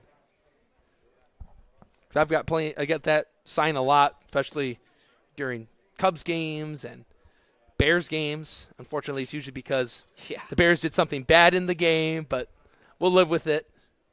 This most recent bowl season, second half, of course. And hopefully Frank Plezak can calm down and throw some strikes across the zone and end this inning as the Vikings have already scratched one across. Here comes Plezak. Ground ball in on the hands of Curiel. Curiel's going to go over to third and apply the 5 unassisted, and that ends the top of the 5th, where the Vikings tack on one more, and they lead 2-0. You're watching Corn Dog Baseball on Facebook Live.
We're back. Curiel at the plate, and Ivy Tech Lake County is a proud partner of the Lake County Corndogs. Ivy Tech, higher education that's built around you. Serving all Lake County with locations in Crown Point, East Chicago. The pitch to Curiel is a strike, 0-1. And Gary, visit ivytech.edu/Lake County to sign up today. That's ivytech.edu/Lake County.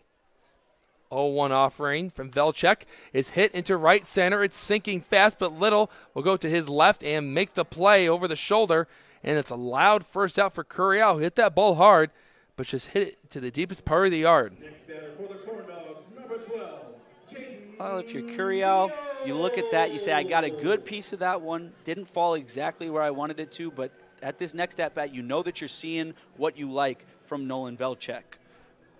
Well, the at-bats have seemed a lot better for Lake County. They faced Velchek for the second time through the order, seeing much better ABs, just trying to put them together. And Deal skies one in the right. Sean Moore will camp underneath it. And they go back, and he makes the play. 2 up and 2 down, both by skyouts. I think that's one way to say it. Flyouts. Flyouts, skyouts. Either way, they're not good. Now batting for the Corndogs, number 15, Colin Small. And according to my book, the Corndogs have only been able to get 1 hit, and that's from Gavin Terry in the 3rd. Pitch to Small is outside, 1-0 to the Corndogs 9-hitter. Do have a funny story, Noel. I was at the regional game yesterday between the Lake Central Indians and the Crown Point Bulldogs, and I had to save myself from saying Corndogs maybe 2 or 3 times. 1-0, and that's upstairs 2-0. I was so used to saying Corndogs, but then I just wanted to change the front of Bulldogs to Corndogs, and luckily I was able to get back into a rhythm, and I'm just so used. I'm thinking about Legacy Fields and all these great people. And there's a strike, 2-1 to Small. You just want to see one go by, and Velchek gets a strike as he's just been mowing down these Corndogs hitters. Just a few walks and 1 hit, 2-1. And that skips in. No doubt about what that one was as you see our camera shaking. And it's 3-1. Small would just love to get on base here. Keep the inning going and raise the pitch count out on Nolan Velchek, the Western Michigan right-hander. 3-1 pitch, and that's up high to Small. Ball 4. Inning will continue with the top of the rotation, as Noel Ferry would say, with Gavin Terry, who's 1 for 2 on the day. Number 24, Gavin Terry. Corndogs in pretty good position here as they've proven that they can score runs with 2 outs on the board. Gavin Terry, like Andrew said, currently has the only hit for the Corndogs on the day. Let's see if he can get another. Here's the pitch. That's a strike. Dots the corner there is Velchek, 0-1. Just got an alert that NBA Finals Game 2 has started. Boston leading 1-0. Check over at first, not in time. No, who's your pick? Are you going with Steph Curry and the Warriors or Jason Tatum and the Celtics? Specifically tonight, I think we're going to see a better game from Jordan Poole for the Warriors, and I think we'll see the Warriors take Game 2. 0-1 is down in the dirt, kicked off the foot of Malley from behind the plate, but Small will stay over at first. 1-1's now the count. You know, specifically because the three-point shooting for the Celtics was absolutely out of this world. They shot over 50% from 3 from guys with like Al Horford and Marcus Smart, who, you know, not typically extremely good three-point shooters. So I think that we'll see a return to the On the mean. move is Small as that ball gets past the catcher Malley. Sliding in the second is Small, who picks up his first stolen base in a Corndog uniform. And if he scores it, the lead would be cut right in half. For me, I'm going Warriors in 6. I think if the Warriors have an opportunity to end it in 6, they will, specifically with an appearance from Game 6, Klay Thompson. Game 6, Clay. I also like Michael Jordan, Game 6. Here comes a 2-1 to Terry, and that's upstairs as Velchek has lost the control in these last 2 hitters. He walked Small on 5, and he's 1 ball away from doing the same to Gavin Terry.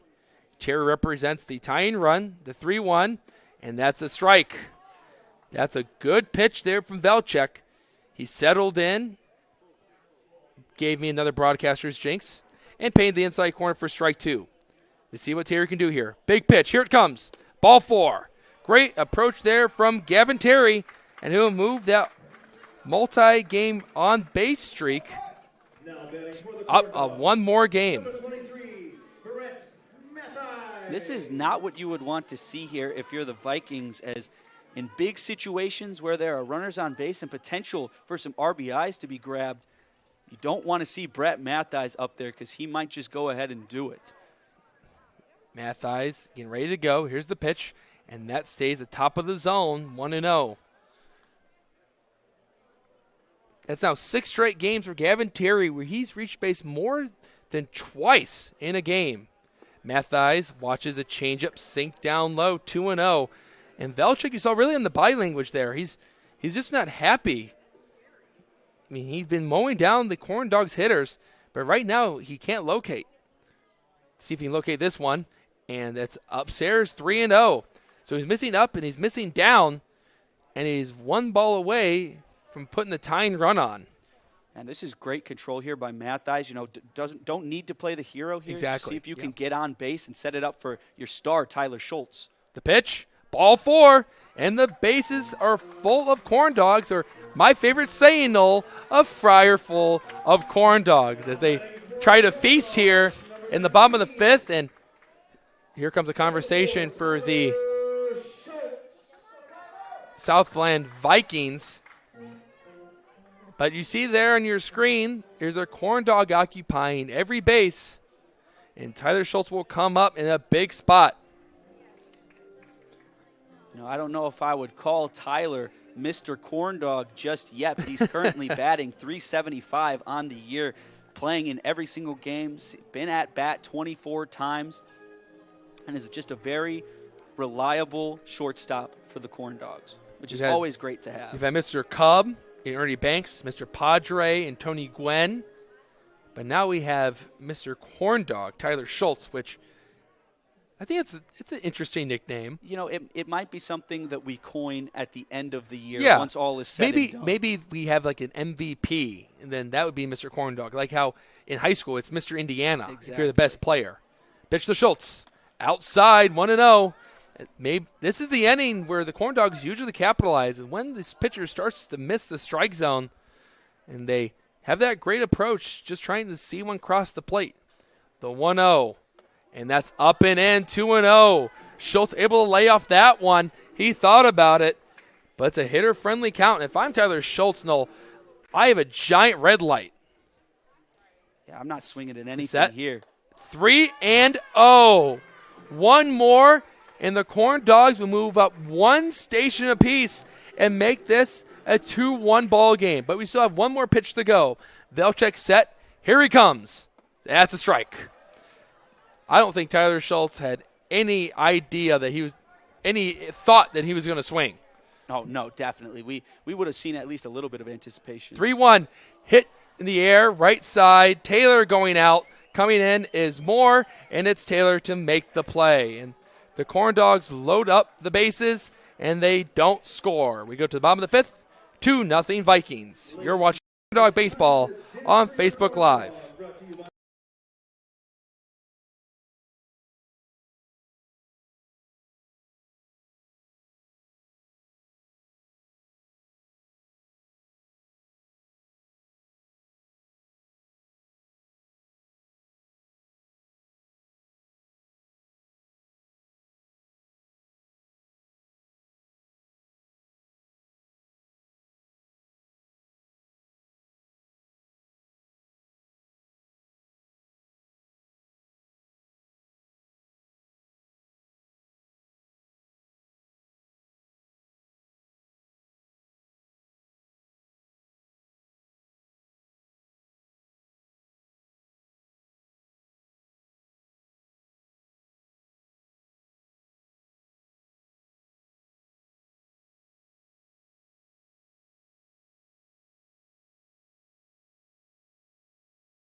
Pitching change for the Corn Dogs. Coming in from the bullpen is number 2, Mark Torr, as he came in for Frank Plezak. And every pitching change this season is brought to you by IBEW Local 697, proud partner of the Lake County Corn Dogs.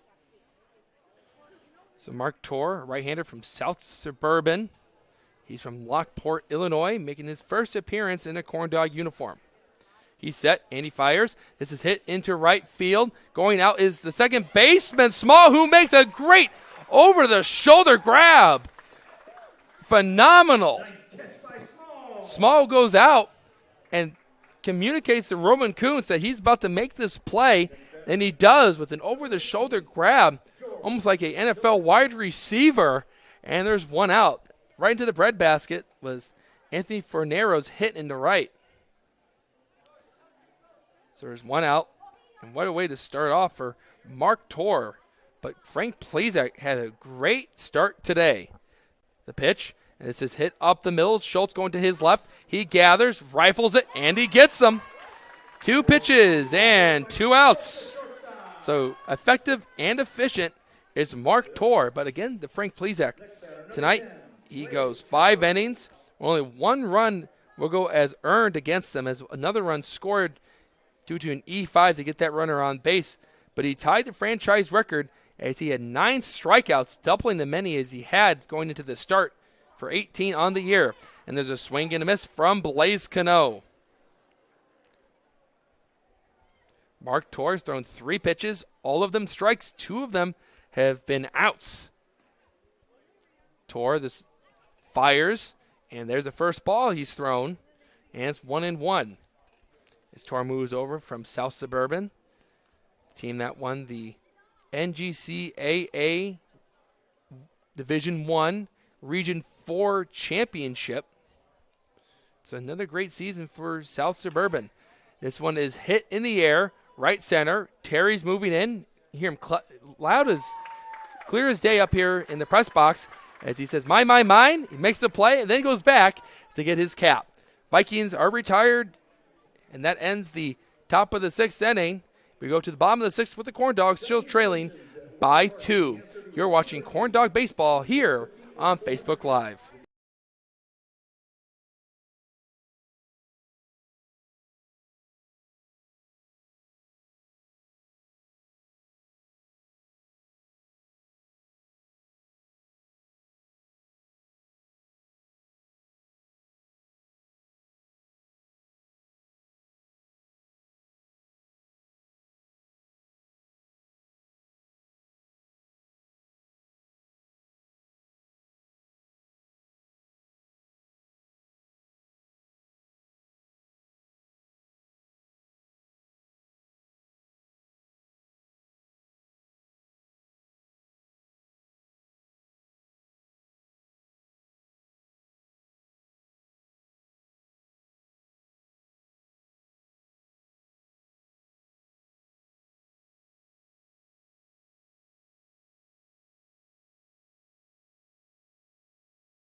For the Lake County Corndogs. Bottom of the 6th. Corndogs still being shut out, and Nolan Velchek is out for the left-hander, Oscar Trevino. And every pitching change this season is brought to you by IBEW Local 697, proud partner of the Corndogs. So Trevino comes in for Velchek, who pitched a great game, and now his battery rate is also going to change from Max Molly to John Crowell. Kuntz up, and he takes a slow changeup for a strike on that outside corner. Kuntz is 0 for 1 with a walk, as he was a part of a 4-3 double play, and there was a line out where he got too far off the bag and it was thrown out. 0-1. This one is hit high, right center field, but it's going to be more out there in right field to make the play as Ruben Kuntz put a great swing on that ball, but just got underneath it, and there's one gone. Designated hitter, number 8, Doug Loden. And that's a great move from the Southland Vikings in this situation, as they looked at the lineup of the Corndogs and realized it was Kuntz and Loden and Ferry, all lefties, so they go to the lefty, just playing the matchup there. Pitch, and Loden, did he go? He did not. Ball 1. No appeal though from John Crowell, who just entered the game. Thought maybe he'd at least check with Paul Hoff, but he instead knew that Loden didn't go and didn't waste his time.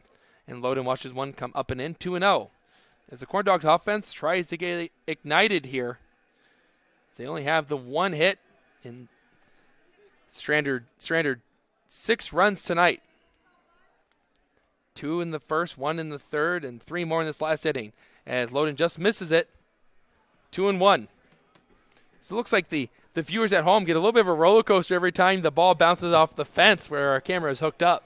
Yeah, luckily so far the camera's been able to stay up without too much issue. We have a new camera set up here today, and we definitely hope everyone, likes what they're seeing. We think it's a little bit more reliable and a better view than what it was before.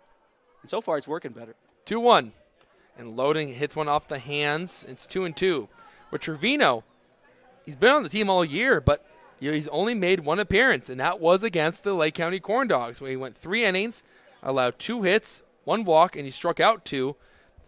And there was no runs scored against the left-hander. As he's ready to go, he's set, he gets his sign, he's set, and here he comes. And it's fouled off once again from Loden, and that one came back. As it hit a pole, and one of the fans in front of us actually got a baseball. That, count it, is the closest we have seen a baseball come to the window, as that is the last line of fans right in front of us. I could have reached out and grabbed that ball myself, probably. Well, I don't know if you want to go reaching for baseballs if they can hit you off the face, Noel. That's a good point. I think you want to keep your teeth in check. 2-2. Foul ball. Good approach there from Doug Loden to spoil off a good front door breaking ball. And we'll do 2-2 again to Doug Loden.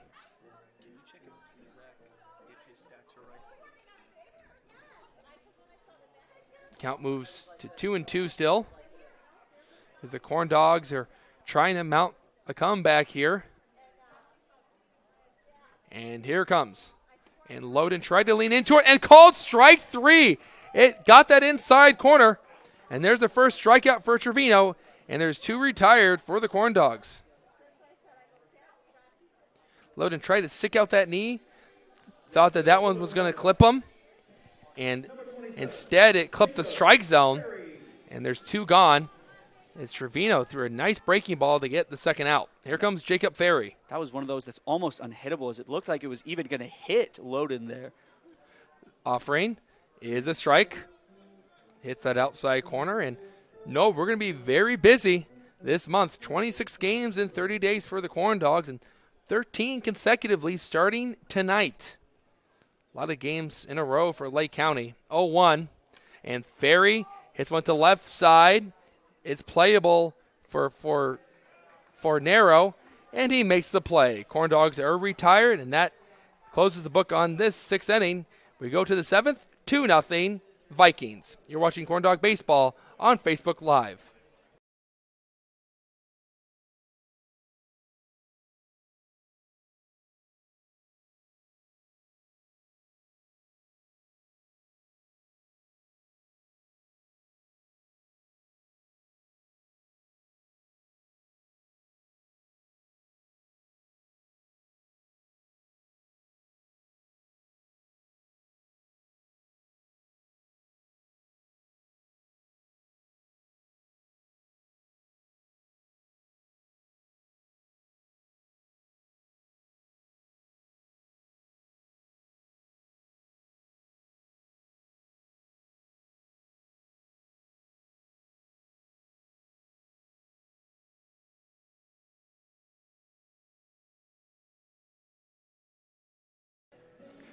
6 innings have come and gone, and it's been all Vikings as Frank Plezak pitched a great game, but right now he's in line for the loss.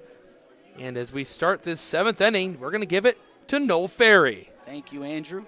Friendly reminder that Ironworkers Local 395, proud partner of the Lake County Corndogs. They continue to forge and maintain strong partnerships with owners and contractors based on our commitment to provide excellent craftsmanship through safety, productivity, reliability, and training. Another reminder that IBEW Local 697 is the International Brotherhood of Electric Workers. They're a proud partner of the Lake County Corndogs. As one, we are limited, but as a group, we are strong. And you're exactly right, Andrew. It has been all Vikings here. As we've seen the Corndogs get some guys on base, even getting the bases all loaded up for star player Tyler Schultz, but they've just left a lot of men stranded, which was exactly their problem in the first game against the Vikings. A.J. Taylor up, takes his first, and fouls it off to the right for strike one. We're seeing Mark Torr for the first time today, for the first time this season, that is. Him trickling in today along with Colin Small. Here comes the 0-1. That's outside for ball one. We should also be seeing Connor Pangburn soon, as high school baseball is coming to a close on the season. So we've seen a decent amount of graduations. The 1-1, that one narrowly misses A.J. Taylor there for ball two. We do not want to see any hit by pitches here, or correction, that actually did hit A.J. Taylor. And currently, Coach Justin Heisman is having a word with the home plate umpire, discussing if it actually did make contact with Taylor there. The umps will have a word. Currently, Taylor is standing at first base with the hit by pitch. And situations like that are exactly what have put the Corndogs in trouble. You have to keep batting. He's had to go to the on-deck circle and get the bat from Darius Little as they determined it did not hit him. After that conversation there, Taylor is back up to bat. As you know, the guy at home plate, no matter what, whether it hits him or not, in the call like that, he's going to make his way to first regardless. Just trying to sell it. But it's now 2-1 instead of a runner on first base and no count. Here comes the 2-1. That one's fouled straight back. Strike two. You're mentioning Connor Pangburn joining us, the right-hander from Lake Central who won the DAC Pitcher of the Year. And I was at the regional championship against Penn, and they lost a tough one yesterday. It was a walk-off hit by Penn, final score 5-4. Here comes the 2-2. That one's hit into left in the gap, and Ferry back there to keep it. But A.J. Taylor will reach first. Counted as a single for him. Now batting number 2, Sean Moore. Taylor just went down there and put the barrel on the baseball and drove it in the left field. And you and I are both hoping that the Corndogs can start to get some hits together. I mean, just one hit against the Vikings, and that's not going to do it. No. And obviously we talked about how great the Corndogs are at getting those walks, but you still need to sprinkle in a couple hits here and there. That one catches the strike zone for Sean Moore, 0-1. A pretty consistent theme we've seen for first appearances for Corndogs pitchers is they've been pretty reliable overall. They've all had great outings, and that just shows the amount of talent here as Torr throws to first. Not in time for A.J. Taylor. But it's so important when you're up there for the first time as a member of this new team to maintain your composure and not let the whole moment overwhelm you. And that's what has gotten the Corndogs in trouble a couple times throughout the season. 0-1 for Sean Moore. That misses. Ball one. I like what Sean Moore does when he gets to look at the runner over at first base. He reminds me a lot of what the Tampa Bay Rays would do with their pitchers, especially if they're right-handed. Kind of that motion. Here comes the 1-1.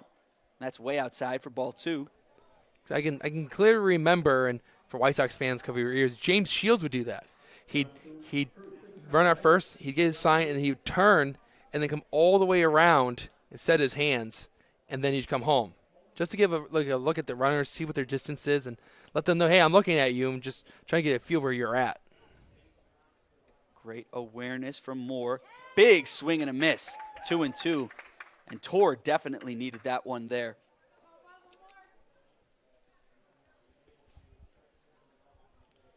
Corndogs looking to keep this one within striking distance here at the top of the 7th, as it's never too late for them. You say that again. Tor takes a step off the mound. Yeah, we saw them score 9 runs in the bottom of the 8th, about as unusual of a situation as you'll ever see. Only need 2 here if they're able to contain the Vikings in this half inning. 2-2 the count. Tor throws to first again. Taylor dives. He's safe. We've seen a lot of attempted pickoffs here at first today. A lot of runners having to get down and dirty on the base path. You can definitely see it on A.J. Taylor's uniform right now. Here comes the 2-2. That one's into Colin Small. They attempt the double play. Schultz throws to first. In safe. The double play cut off, as Schultz was unable to get it in time. But Corndogs able to get A.J. Taylor out at second base. Yeah, the Corndogs did everything right there. I just don't know if Sean Moore hit it hard enough for Colin Small to get that ball and shuffle it to Schultz and then get Sean Moore out at first base, as he's got good wheels at the bottom of the order. And on top of that, no, he is a left-handed hitter, so he was a lot closer to first base than a right-handed hitter would be. But good relay there from the Corndogs, just not quick enough. Darius Little up to bat. That's ball 1 to him. He is 2 for 2 on the day. I believe he also reached base. He had a sac fly, Sac so fly, it's not official yeah. at bat. Anything to do with the sac fly or sac bunt, it won't go against the average. Runner on first. Here comes the 1-0. That's up top once again for ball 2. And Darius Little, one of the best hitters the Vikings have to offer, has a good approach right now, letting those balls rack up. And it's not too often you can string together too many hits against the Corndogs, so I like the approach here. The 2-0, that one narrowly misses Little again for ball 3.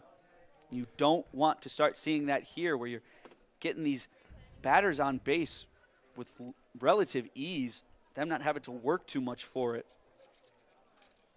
And then you start to get frustrated, and that's where the problems start. 3-0, Tor delivers. And that is too low, misses the strike zone. And Little reaches once again. And that brings up John Kroll, substitute catcher for the Southland Vikings. John Crowell. Runners at first and second set up for Crowell here. Looking to get a couple more insurance runs and try to take this one away and remain undefeated against the Corndogs. Tor keeping an eye on second. He delivers the first. That's right down the middle for strike 1.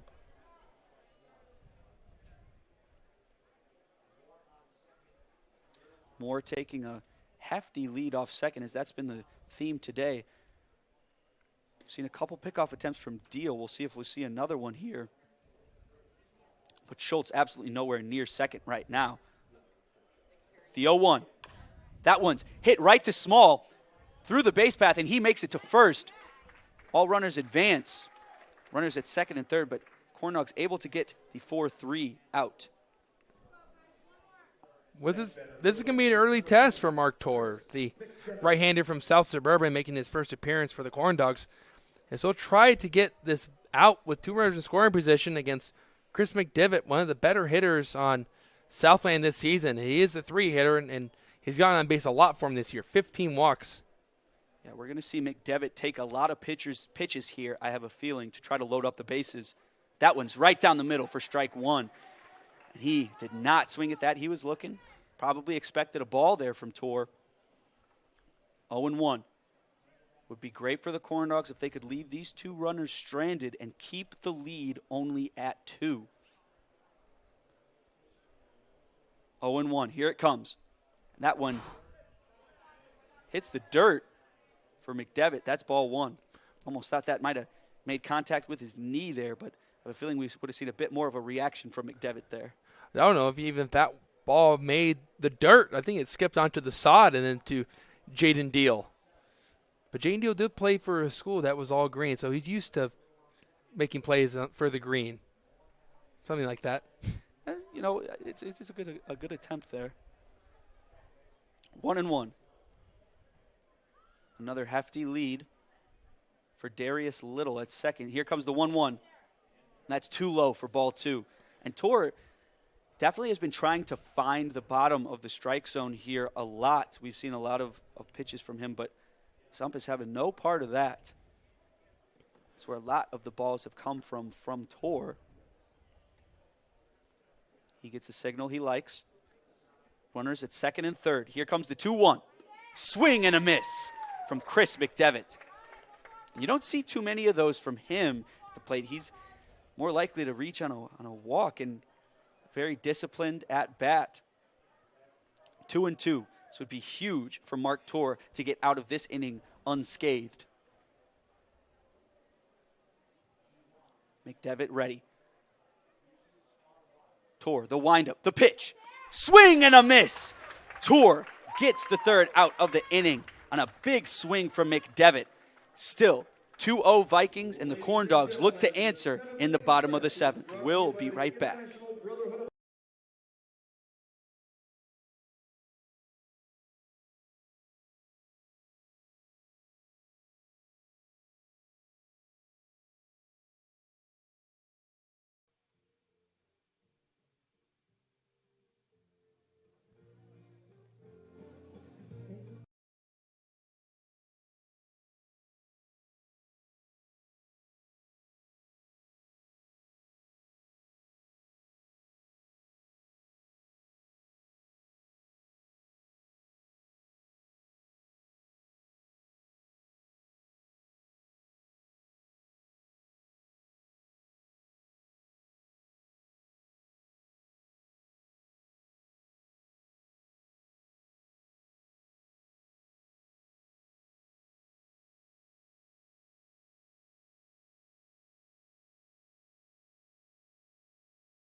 Welcome back to the bottom of the 7th here in Legacy Field as the Corndogs look to cut into this 2-0 lead the Southland Vikings currently have on them.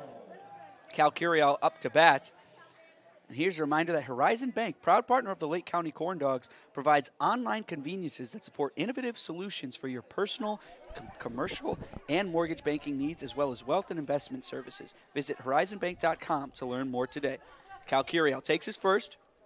That's too low. Ball 1. We still see Oscar Trevino on the mound for the Vikings. And Vikings currently pitching a shutout here. Here comes the 1-0. And that catches the strike zone for strike 1. Curiel, a very selective batter. Doesn't swing at anything he doesn't like. Won't catch him swinging too often. The 1-1. So he checks that one once again. That's inside for ball 2. That was a great pitch from Trevino there. It's from Curiel's perspective, that looked like it was going to come right down the middle of the plate, but good discipline. Here comes the 2-1. Swing and a miss from Curiel. That one he did like, but came a little bit too late. It was a good swing, but I think it's the life of Trevino's fastball where it starts arm side for him, and he swings and misses at it. Hopefully he can settle in and drive something somewhere with 2 strikes. 2-2. Here it comes. That's up high. Full count. Well, step 1 to any good comeback, Noel, is get the leadoff man on base, either be a hit or a walk, as both would go for the on-base percentage. Wouldn't be surprised if we see Curiel just take this pitch here to set up Jaden Deal. Here it comes. That's outside. There's a walk. Much needed for the Corndogs. That brings up Jaden Deal. Number 12, Jaden Almost reaching the top of the rotation. And we can see a couple more reaches here for the Corndogs. That will set them up nicely. Jaden Deal, very reliable for the Corndogs on the season.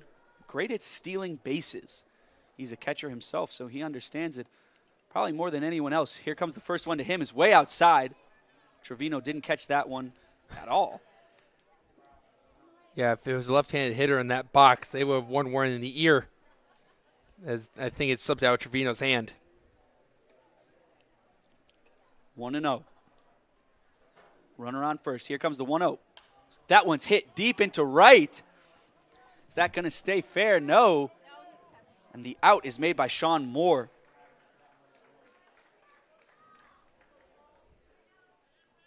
Deal got a good piece of that, but not enough. And that sets up Colin Small, who we saw made a great attempted double play earlier. Small looks really good in the infield so far during this game. We obviously saw him showcase his speed as he made that running back catch, calling off Gavin Terry. Those are two guys who both have great speed, but Small was able to make the play on that one. Only one out here for the Corndogs. Here comes Trevino, throws to first, keeping Curiel in check.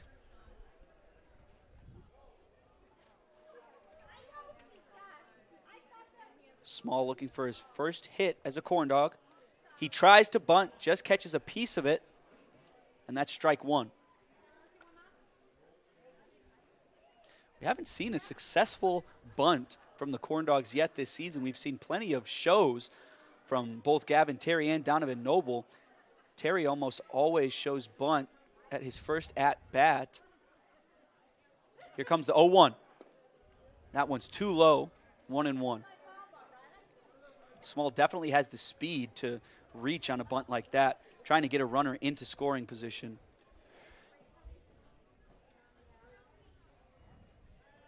Trevino, this little sidearm there to first. And the way that the Vikings have pitched tonight, the Corndogs may have to resort to playing some small ball and manufacturing some runs just to tie this game. It's only 2-0. It's not out of their hands. We've seen them come back from a lot worse. 1-1. That one's fouled straight back by Small as we see Cal Curiel take off for second, but that's a foul ball, so he'll have to head back to first. I like the approach there. I think Justin Heisman went to the good old hit and run there, and where Small has to go the opposite way. He has to go to that right side, hit behind the runner to get Curiel over to the third, and he just got swung underneath it. Let's do it again. 2-1. Here it comes. That one's hit deep into right, but that stays in the infield as that one just died right in the middle of the air. A.J. Taylor able to make the play there for the Vikings. And that brings up Gavin Terry. So we hear the crowd showing some support for back up at the top of the rotation. If there's anyone who can get something going for the Corndogs here, it is Gavin Terry. Cal Curiel still at first. Love to see Terry hit that first Corndog home run right here. Trevino throws to first once again, just making sure Curiel doesn't get too comfortable. Terry's shown the power. He knows he can do it as he hit the ball off the wall at Lee Fund Stadium against the Joliet Generals. Like you said, there'd be no better time than now. That one's outside for ball one. If he can put one over the right field wall, this crowd is going to go ecstatic because they have some built-up energy just trying to get the Corndogs offense back into it. The crowd loves defense, but they love offense much more. 1-0. Here it comes. That's outside once again for ball two. And if Terry's able to get on here and push Curiel over into scoring position, that would set up Brat Mattheis, who has been a great clutch hitter for the Corndogs so far this season. Here comes the 2-0. That one's down and out for ball three.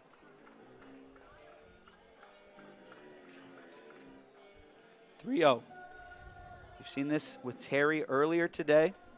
Hitter-friendly count. 2 outs. Here comes the 3-0. That's right down the middle of the plate for strike one. I can understand that from Terry there. You know, if you're able to get the easy walk, go for it. But now, here's where it gets interesting. We'd love to see Terry's at-bats at certain counts, his batting average. Once he gets to maybe a 3-1 or 2-0, this is where he eats. He loves the feast when he's ahead in the count and try to lace one into right center. If he hits one in the right center, it's a good chance Curiel could score from first. He does have good speed. I think if Terry sees one that he likes, it'll be a big swing here. So that's exactly what he does. That one's fouled straight back. Full count. This is a huge pitch here from Trevino. We saw Curiel was on the move there. It looked like another hit and run from the Corndogs. But no matter what, Curiel will go to second. But he has to be careful because there is a lefty on the mound. He's not afraid to go over there. He's done it numerous times already. Full count. Trevino looking to put an end to this inning as he throws it to first once again. Curiel having to do a lot of diving today. Well, I think everyone in the ballpark knew that Trevino was going to go over there, especially Curiel, because he got over the first base without having to get dirty.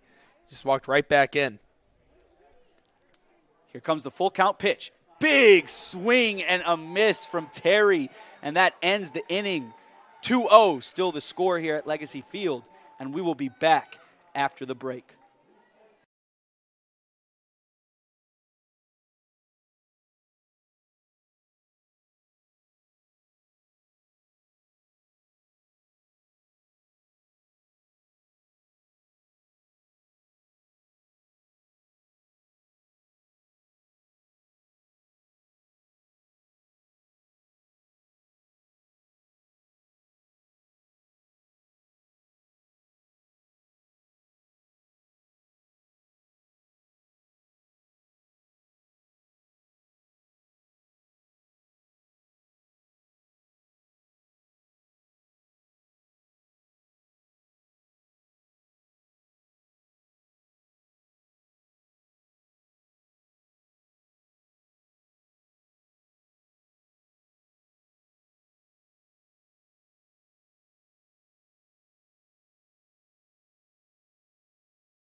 Welcome back to Legacy Field here. 2-0 still the score. Southland Vikings on top of the Lake County Corndogs. The Corndogs are running out of time, and so am I as your play-by-play announcer as I'm sending it back to Andrew Mild. That was good. That was good. It's the top of the eighth inning, as you mentioned. Good job, Noel. And as the eighth inning starts, Great Lakes Sports Hub is the official training facility of the Lake County Corndogs. Not just another dome. It's across the street. The Corndogs will train there, especially when it's so hot. They're waiting for a good time to head over there. And as Dylan Matusek, the new pitcher, warms up, it's a friendly reminder that every pitching change this season is brought to you by IBEW Local 697, proud partner of, yes, the Lake County Corndogs. So Matusek, the former Crown Point Bulldog, and currently with Heidelberg University out in Ohio, will now pitch against the Southland Vikings, trying to keep this at a 2-run ball game. And Noel, you said it perfectly. Corndogs running out of time. They just have 6 outs to play with. Now, it's not too big of a task to ask, but we're going to need to see at least a little bit of life from these Corndogs hitters. Here comes Matusek, who throws a fastball in the inside corner, and it's called for a strike from Mike Clay.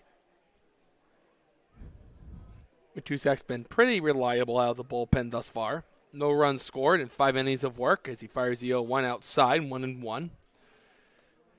Matusek's allowed 1 hit in every appearance, no starts. He's had 7 walks and 7 strikeouts. So at least to balance out one another. 1-1 offering is a called strike. 1-2 is right at the knees of Kyle Fenner, the cleanup hitter who is 0 for 3 with 2 strikeouts, both looking, and 1 fielder's choice. The 1-2 called strike 3. Fenner knew it immediately as he started heading for the dugout after Mr. Uncle Charlie dropped in, and there's 1 out. That's so reliable for Dylan Matusek. It was Plesac with the fastball. It's Matusek's curveball. That's his bread and butter. Yeah, Matusek lives and dies by that curveball. He will continue to throw it whether he is feeling it or not, and sometimes we see that get him into trouble, but there he's able to get the out. Pitch for narrow is cut on, and he came up empty, nothing in 1. Dylan Matusek was part of the 2019 sectional championship team as a junior for Crown Point. 0-1 outside, 1 ball and 1 strike. He's done a lot of winning in his time, too. Corndogs went on to lose that game. As you know, that Doug Loden, the DH for the Corndogs, hit the grand slam in the second inning of that one. The 1-1. And there's another big swing and miss for Nero. It's 1-2 for LC to win that game by a final score of 8-0. But then Matusak joined the Northwest Indiana Rippers in that same exact summer, the 1-2 deal. And it called strike 3. Uncle Charlie's punched out 2. Asked if you would like paper or plastic as they rung him up. It was 2 gone. There's Matusak with that curveball again. I mean, when it's on, it's on. And that is almost unhittable there. He's got a great change of speed, and that ball drops hard. It looks like a 12-6 curveball with a nice sharp break as it worked its way back in. Thank you, gravity. And that's ball low to George Balecki. But anyway, Matusak was on a travel team from this area, the Northwest Indiana Rippers, who went on to win their regional tournament at the Ohio Valley. Swing and a miss, 1-1, and then go to the 16 to 18-year-old Babe Ruth World Series. And that year it was in Arkansas, if my memory serves me correctly, that they won their first World Series game, 1-1, and it's 2-1 as Matusak misses out and away. Deal didn't even have a chance to catch that one. As crisp sound coming from beneath us as it hit the new padding that was applied to the backstop. If you were here for our last game against the Generals, it was just applied after Jake Ferry was thrown out at home plate trying to run on a pass ball, but the brick layer was the assist. 2-1 is just upstairs. Missed by maybe a few inches. It popped out of the glove. 3-1. And I'm kind of curious to know what's going on in the NBA with Boston and Golden State. We'll check that score. The 3-1 count, 2 outs, 47-46 Warriors lead. The pitch and ball 4. So with Dylan Matusak, we mentioned the stats. It's the 7 strikeouts with the 7 walks. He's gotten 2 Ks at least. They move up to 9, but there's a walk to move him to 8. So according to Matusak's numbers, because numbers never lie, you should walk the next hitter and balance them out. Matusak has been a great pitcher under pressure for the Corndogs. There's the curveball that Cano ducked out of the way, but it missed inside, and wow. It just missed it being a strike, but Cano bailed out of there. Pitch. Clobbered into the left center field gap. Ferry racing after it. It drops in. Hitting the corner is this Balecki, who's going to head third. And he's heading for home now, and he's going to score. It's a big double for Blaze Cano with 2 outs to make this 3-0 Vikings. And yeah, that was a little bit of a mishap from Ferry there in the outfield. He tried to corral the ball, but let it drop back behind him. I'm not sure if the Vikings would have been able to score there had he been able to make that relay throw a bit sooner. If Ferry tried to cut it off, as you mentioned, and let it go by him and trinkle into the left field gap, and because of the speed from Balecki with 2 outs, he went across second, third, and home to score, and that misses 1-0 to Taylor. And this is 3-0. So now it's still going to be a safe situation for Southland, but can the Corndogs make the comeback? The pitch, and that's a hit hard. It was a barrel, but foul, 1-1. Taylor had a good swing, and he blazed it down the line, but foul as it ricochets off the fence and the batting cages for the Corndogs. But it's one thing after another. It just feels like the Corndogs have not been comfortable at the plate, and the Vikings have been just being able to scratch one run after another.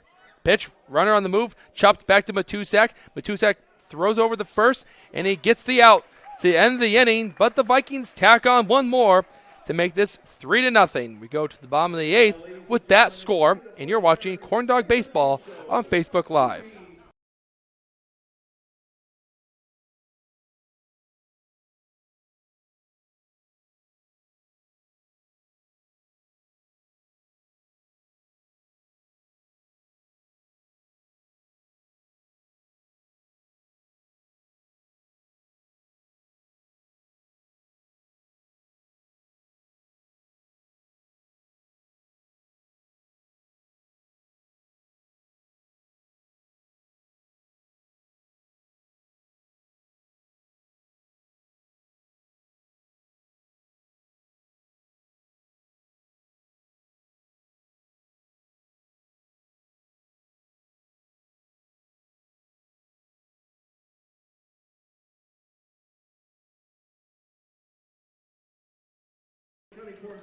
Bottom of the 8th, and let's go through some of our proud sponsors here for the Lake County Corndogs. The first one is Diversified Marketing Strategies, is a full-service marketing agency that specializes in all forms of media and advertising. Are you ready to start a project with DMS? Visit us at thinkdiversified.com. That's thinkdiversified.com. And then Dining Solutions at Wicker Park is the answer to your catering needs. Whether you have 50 or 400 guests, that's a lot of guests, we can accommodate any type of occasion. Call us today at 219-923-3830 and let us customize your next special event. That's 219-923-3830. And Crown Antique Mall is a proud partner of the Lake County Corndogs. We offer a unique mix of antiques and collectibles. Visit us at crownantiquemall.net to view a list of our upcoming market dates. That's crownantiquemall.net. Well, here we go. Feels like a long time ago where the Corndogs scored a run. Is not being able to score today. A lot of zeros up on that board.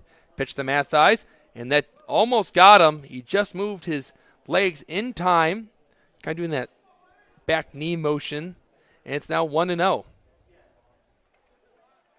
Mathies watches a breaking ball going there for a strike, 1-1.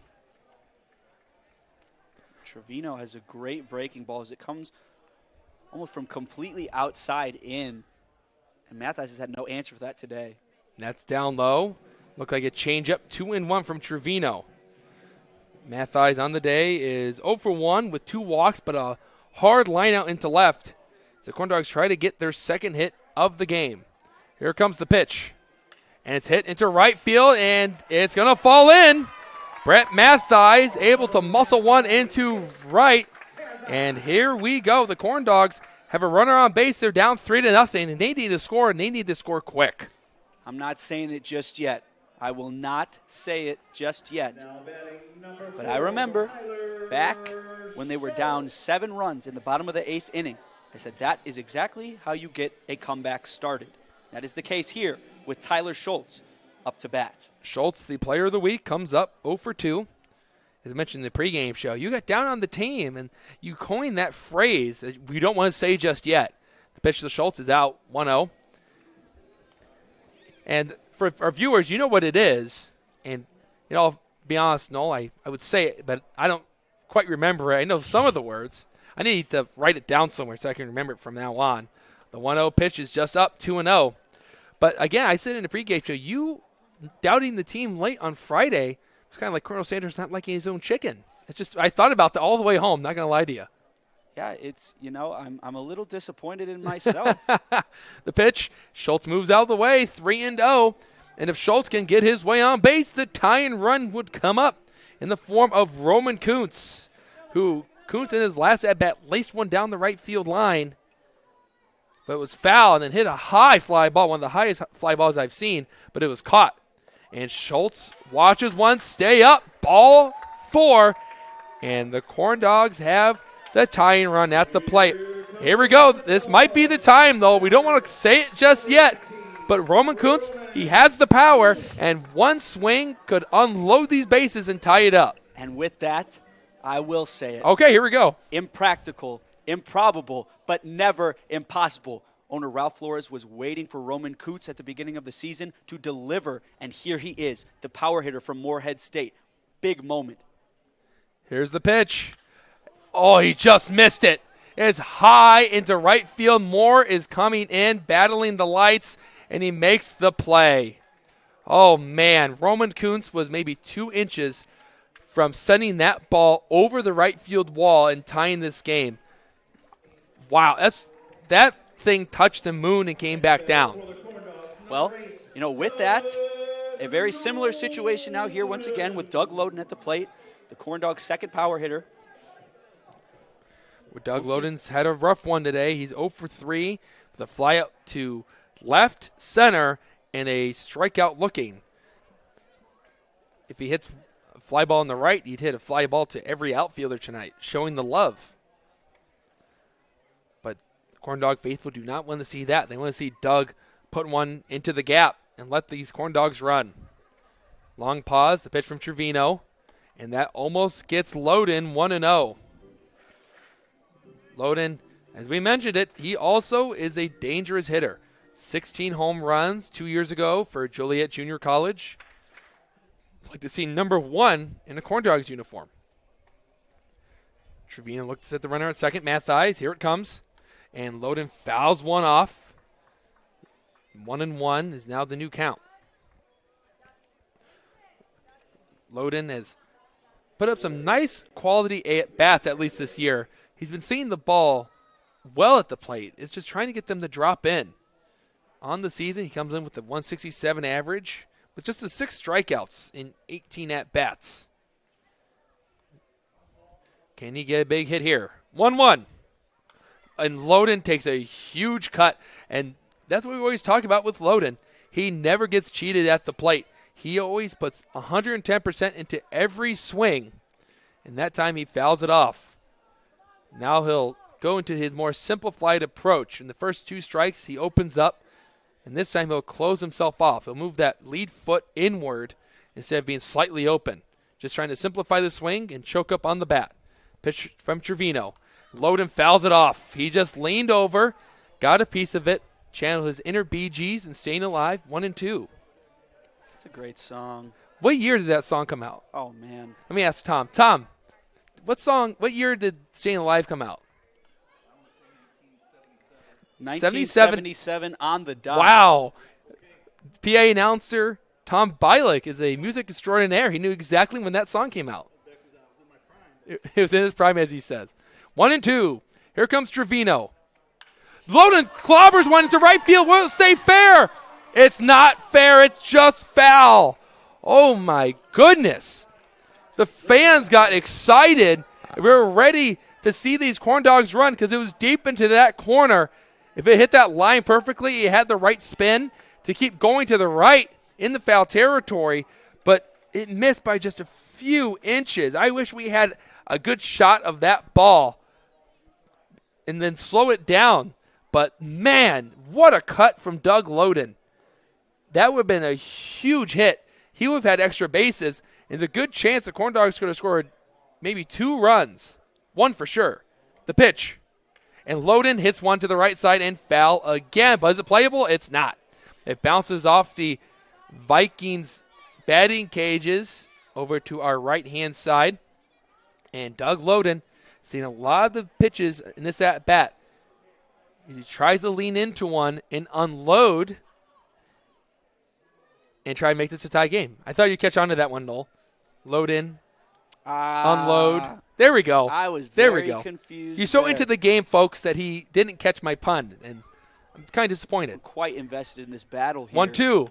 Loden fouls one off to the left, and it's actually going to stay in play, and it's going to be a race over to third. Mathies slides in, and they're saying it's a foul ball. They're saying it's a foul ball. It was Mike Clay, and I thought for a while there, Anthony Fornero was just going to play that off a hop, as he might have been watching the game yesterday between the Diamondbacks and it was the Pirates they were playing.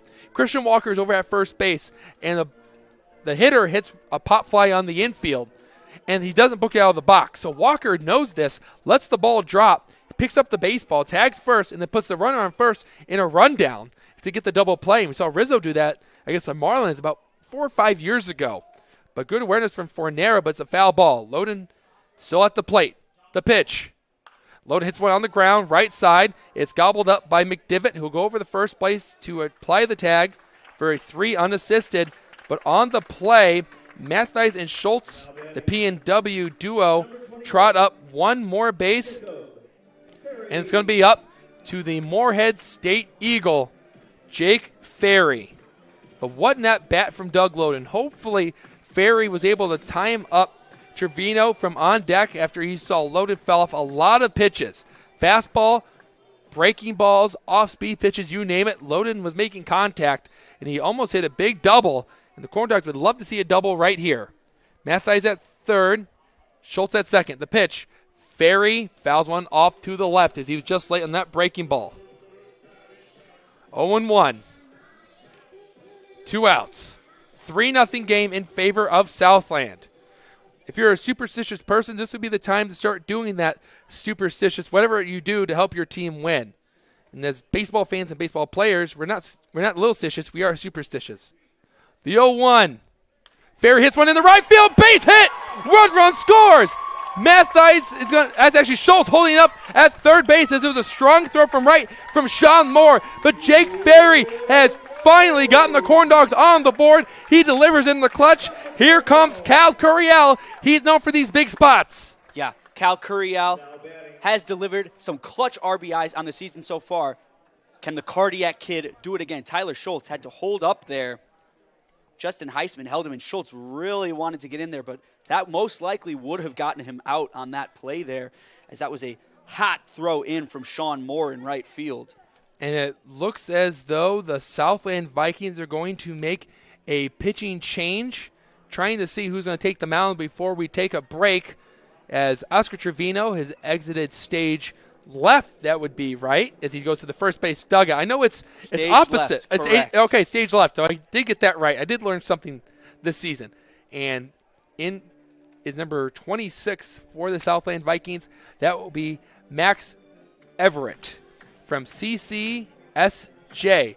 And we will take a break with the Corndogs still threatening, now down 2. Share this Facebook Live and let people know we need your support.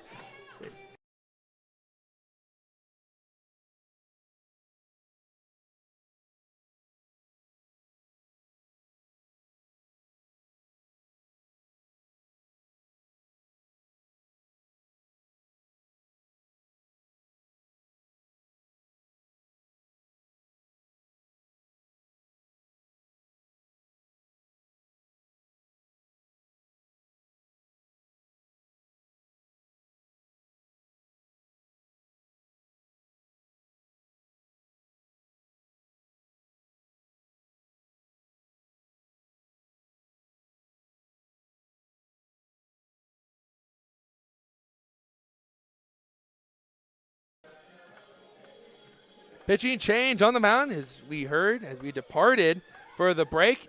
And it's a friendly reminder that every pitching change this Corndog season is brought to you by IBEW Local 697, proud partner of the Lake County Corndogs. And who else are proud partner of the Lake County Corndogs, you might ask? It's Colonial Life. They keep unexpecting. Life is anything but unexpected, including our approach to employee benefits. Visit it coloniallife.com to learn more today. That's coloniallife.com. And then Backcourt Bar and Beverage Services can handle every type of event, from venues to weddings to indoor and outdoor parties. Visit bcbarcatering.com and let us start planning the perfect event for you. And Athletico Physical Therapy is a proud partner of the Lake County Corndogs. We treat you, not just your injury. Visit athletico.com to book your appointment today. And I guess we'll get the last one in too. Robin Salzadier with That Properties is a proud partner of the Lake County Corndogs. Whether you are purchasing a new home or selling the one you currently own, Robin specializes in obtaining the best price in Northwest Indiana. Call her today at 312-671-0034. That's 312-671-0034. And Noel, reading that Backcourt Bar and Grill ad, I have to ask you, are you more of an indoor or outdoor party guy?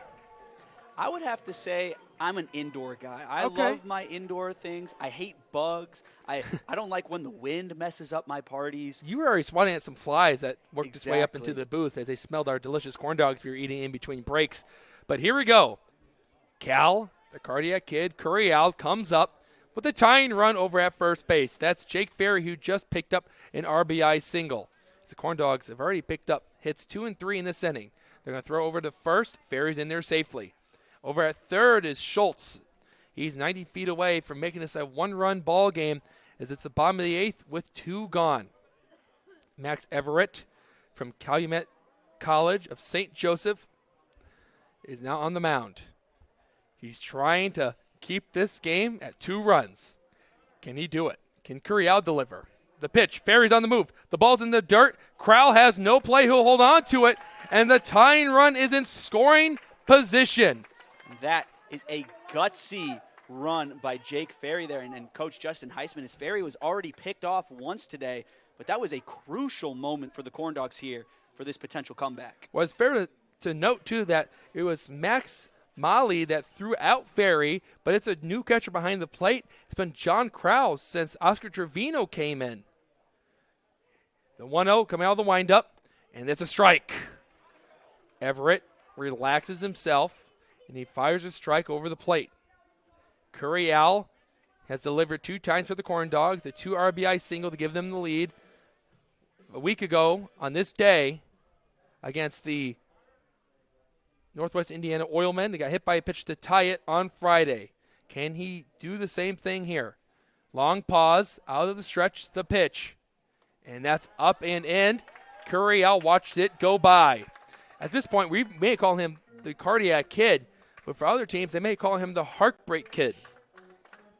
For us, that's good news. For the other teams, it hasn't been. You don't want to see Curiel at the plate if you're the Vikings here. Curiel moves the bat, as always, into his stance. Always moving around, not getting stiff. The 2-1. Curiel hits one to the left side. It'll get through into the outfield for a hit. They're going to send Ferry home. The throw from Balicki is not there. Curiel delivers one more time. The cardiac kid is not just a nickname. He lives up to it. We're tied at 3. Cal Curiel, once again, I said it before, he proved himself as a corn dog, and he continues to prove himself. Put a big moment on the line and get cardiac Curiel at the plate. Curiel will hold up at second base as you hear the fans get into it. It's electric here at Legacy Fields. And if you haven't made your way down here, why haven't you yet? It's been incredible. One game after another. Just incredible baseball here in the Northern League as the Corndogs tie it up in this inning with some great hitting from Jake Ferry and Cal Curiel. And he's in scoring position to give the Corndogs the lead. Deal's now coming up to the plate. It silences in the ballpark. The pitch, and it's hit into the air. Moore battling with it. He moves to his left, and he secures it with both hands. But guess what, Noel? The Corndogs come back, and we're tied going to the 9th. Don't go anywhere. Share it. Tell people what's going on. Even provide their names at the bottom of this Facebook Live as you're watching Corndogs baseball, and we're having some fun.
If you're just joining the Facebook Live, where have you been?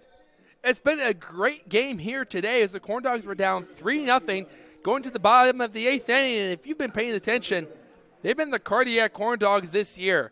They just delivered 3 runs on 3 hits and just left 1 man on base, and it's Curiel delivering in the clutch again. Matusak fires a strike. And so do battle against Sean Moore before we head back to the top of the order for the Southland Vikings and Darius Little, who's on deck. Foul straight back, nothing in 2. And no, it's not an earthquake. That's just a foul ball, moving our camera around. We're not in the 1989 World Series where there was one in the Oakland A's San Francisco Giants. The 0-2 pitch, is up in the way. It's now 1-2. Moore is 0 for 2 with a walk where he scored a strikeout and a fielder's choice as he was the last person to strike out against Frank Plezak. The pitch, and he breaks his bat right side. Mathies has to get it to Matusak, and it's close. And he's safe as the ball dropped out of the glove of Dylan Matusak. So the go-ahead run is on base early for Southland. Good hustle from Sean Moore. Yeah, and even on the broken bat there, Moore really had to give it everything he had as that forced Brett Mathies off of first there. And Matusak probably wasn't expecting to have to hustle it to first as much as he did there, as he was getting there a little bit late, not really at a full trot. It was a close play, but either way, Moore is on base. I'm not sure how to score that one. It could either be a infield single or an error somewhere, and Matusak's going to throw over the first. He's well aware that Sean Moore has some speed as he just had to race him over the first base. Maybe trying to buy some time on the mound and catch his breath after he had the race. I would say most likely that would be an error, as Matusak could have made that play. That's upstairs, 1-0. Then we go with I think E1 might be the best thing for this situation. So I felt like it was a good throw by Mathies. Just don't think Matusak squeezed the glove. So we'll go with that being the score for now. We may have to review that one for later, but just score as an E1. And that's up and in, 2-0 to Darius Little, who has just been phenomenal for Southland.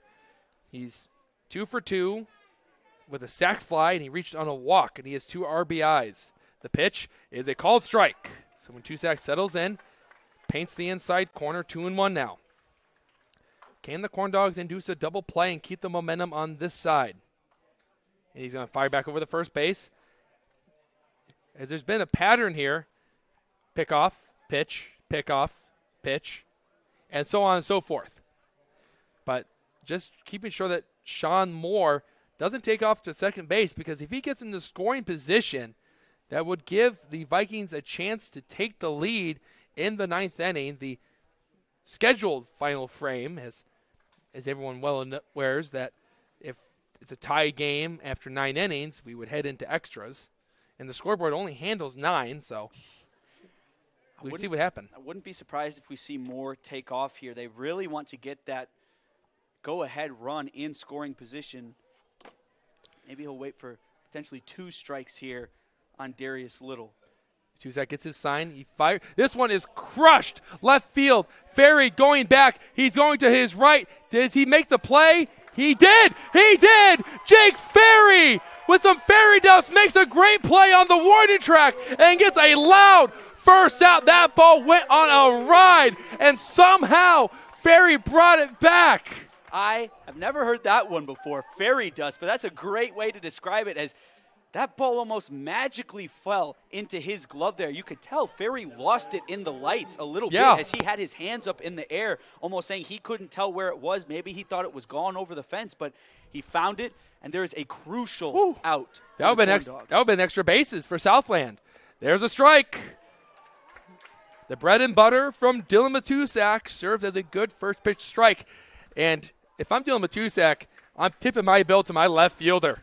Jake Ferry may have made the play of the game. The pitch, and this is fouled off. As you hear in front of us, Noel, people are clapping their hands getting into this game, as that 3-run bomb of the 8th inning has injected some mustard into the team. Definitely mustard for the Corndogs. This is a huge pitch from Matusak here to keep this momentum going.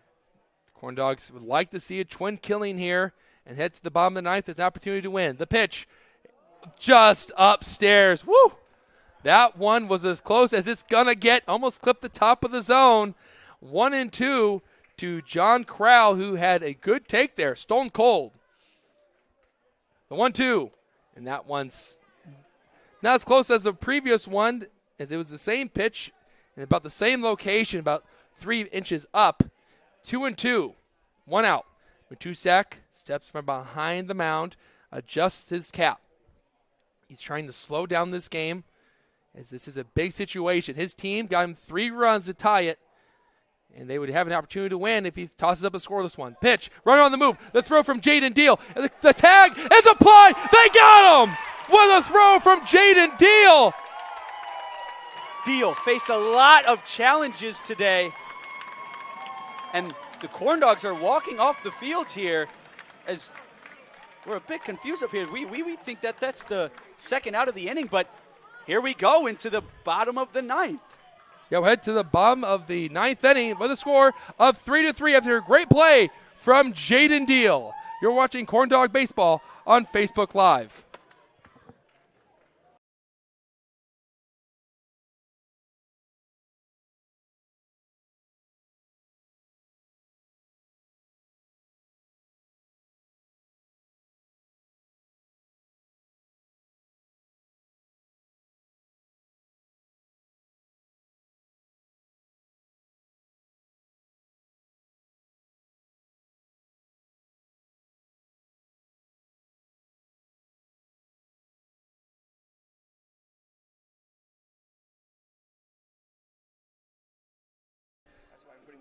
Well, just to clarify what happened at the top of the ninth, we just missed it. It was a strike him out, throw him out to get the side retired, and the Corndogs are going to come up with Colin Small, and then the top of the order in Gavin Terry in the bottom of the ninth inning. They'll try to walk off their first game in franchise history. And what a time it would come, because that would put the Corndogs up 7 consecutive wins, but they just need one run to scratch, and they pick up another comeback victory. Yeah, and, I wish we would have seen that strike 3 call, as that was absolutely an electric play for the Corndogs. The crowd knew it, but we didn't really know it up here, as they gave us a lot of noise. And that sets up the Corndogs very nicely, with Colin Small being the 9th batter, would send us back up to Gavin Terry, who has one of, I believe, 3 hits for the Corndogs here today. Well, step one for the Corndogs is just getting Colin Small on base. As again, he could represent the winning run. And it was his first game in the Corndog uniform. He's 0 for 2 with a strikeout, a pop out the second, and a walk. He picked up a stolen base. But again, if you're viewing this Facebook Live and you're not sharing this to your friends, what kind of friend are you? Because we need everyone to support the Corndogs right now. We need all the good vibes, because the Corndogs try to win their 7th straight game. They're still undefeated here at home. They've yet to lose at Legacy Field. They're 4-0. Everett goes into the windup, the pitch to Small. And does that get Small? It does! No, they're gonna say it's a foul ball. They said it's a foul ball. He's trying to sell off at him in the wrist, but Mike Clay, the home plate umpire, said that was the bat. And now Colin Small's getting Justin Heisman into this conversation. As you can clearly tell, Small might just be trying to play it off, but he's dealing with a lot of pain in his right arm right now, as that clearly made contact. It was close. And Heisman's trying to see what Mike Clay's saying. I think Clay's saying that ball hit the knob of the bat and not the wrist of Small. It was bang, bang. I'm not sure what it hit, and I wish we could replay it, but we don't just have the technology here to do that. No. And Heisman's still having that conversation. Here comes Tyler Borgman from first base. And Heisman's getting really adamant, it looks like, just trying to explain, like, hey, that hit my guy, and he's shaking off that right wrist. He still is. You can see it in your camera. That's to your left, number 15. That is Colin Small, the man that has started this deliberation just by the home plate circle. And Heisman, this is the first time you've really had to have conversation with umpires. He even had the palms up in the air saying, that hit my guy. But he's not happy with what's going on right now. Yeah, if you're Heisman, It's your job coming out. It's your job to keep your players safe. And with Small, potentially risking an injury there and not even getting the reward from it. And now Small and Heisman are looking at his right wrist. And that's the next cause of concern. If it did hit Small, is his wrist okay for him to bat? He takes a good cut there. He's still shaking out that right wrist. Clay, Borgman, and Hoff, the 3 umpires, were able to get Heisman to go back to the coach's box, but they started heading back to check on his player, as he did a good job of defending his player there. A lot of respect for Justin Heisman, but Colin Small seems to be okay after that long deliberation. And the worst part about it, too, is even if it did hit Clay, it's still a strike because it went down as a foul ball. So it's 0-1 to Small. That's a huge turnaround for the Corndogs here. It is. That could be a difference maker. See how this game shapes out. Here comes Everett after a long wait, and there's a bunt. Colin Small's racing the first base. Everett picks up the ball. He's going to throw it anyway, and Small's safe. It didn't matter if it hit him. He's going to pick up the single on an infield bunt, and here we go, Noel. Here comes Gavin Terry in the top of this Corndogs lineup. And Colin Small, obviously this game we've seen how fast he is, and there, he says it's probably painful to swing the bat there, so I'm going to reach base another way. And by bunting, he was too fast for this Vikings defense. Absolute gutsy bunt there from Colin Small, having confidence in himself to leg that one out as Everett knew he had no play. And at that point for the Corndogs, you're hoping he sails one down the line and you pick up some more bases. Terry's up. He's 1 for 3 with a single and a walk. He's already struck out twice. The pitch, that's just low below the knees of Gavin Terry, 1-0. And that's props to Heisman there. Yes. He's letting these umps know that it is your job to keep the players safe at the plate. There's a reason why you go to first when you get hit by a pitch, and it's just to make sure that, pitchers aren't going around and injuring these guys. The 1-0 throw over the first base is a good throw from Everett, but Small's in there safely. Small does have a stolen base. The first in this season, this is his first appearance for Lake County. He'll try to score now. He represents that all-important walk-off run. Terry steps back into the box. Hands out in front of him, just by his left ear. Everett's ready. The pitch. Swing and a miss. Terry, in this game, has been way more aggressive at the plate as he's just trying to win the game on that swing. But, hey, that's the reason why they give you 3 strikes. It's 1-1. Terry steps back into the box after adjusting his necklace. He now calls time as Justin Heisman saying, hey, I'm giving out signs and you're not looking at me. And he does relay the signs to Terry, his leadoff hitter. Terry steps back into the box as a little fake throw over to the first base as Small's back in. Everett dips into his knees, going back into his stretch. He's set by his chin. He's ready. The pitch. There's a bunt pulled back by Terry as that one sailed outside, 2-1. Crashing in was Anthony Fornero over from third base, just in case Terry were to lay one successfully down the third base line.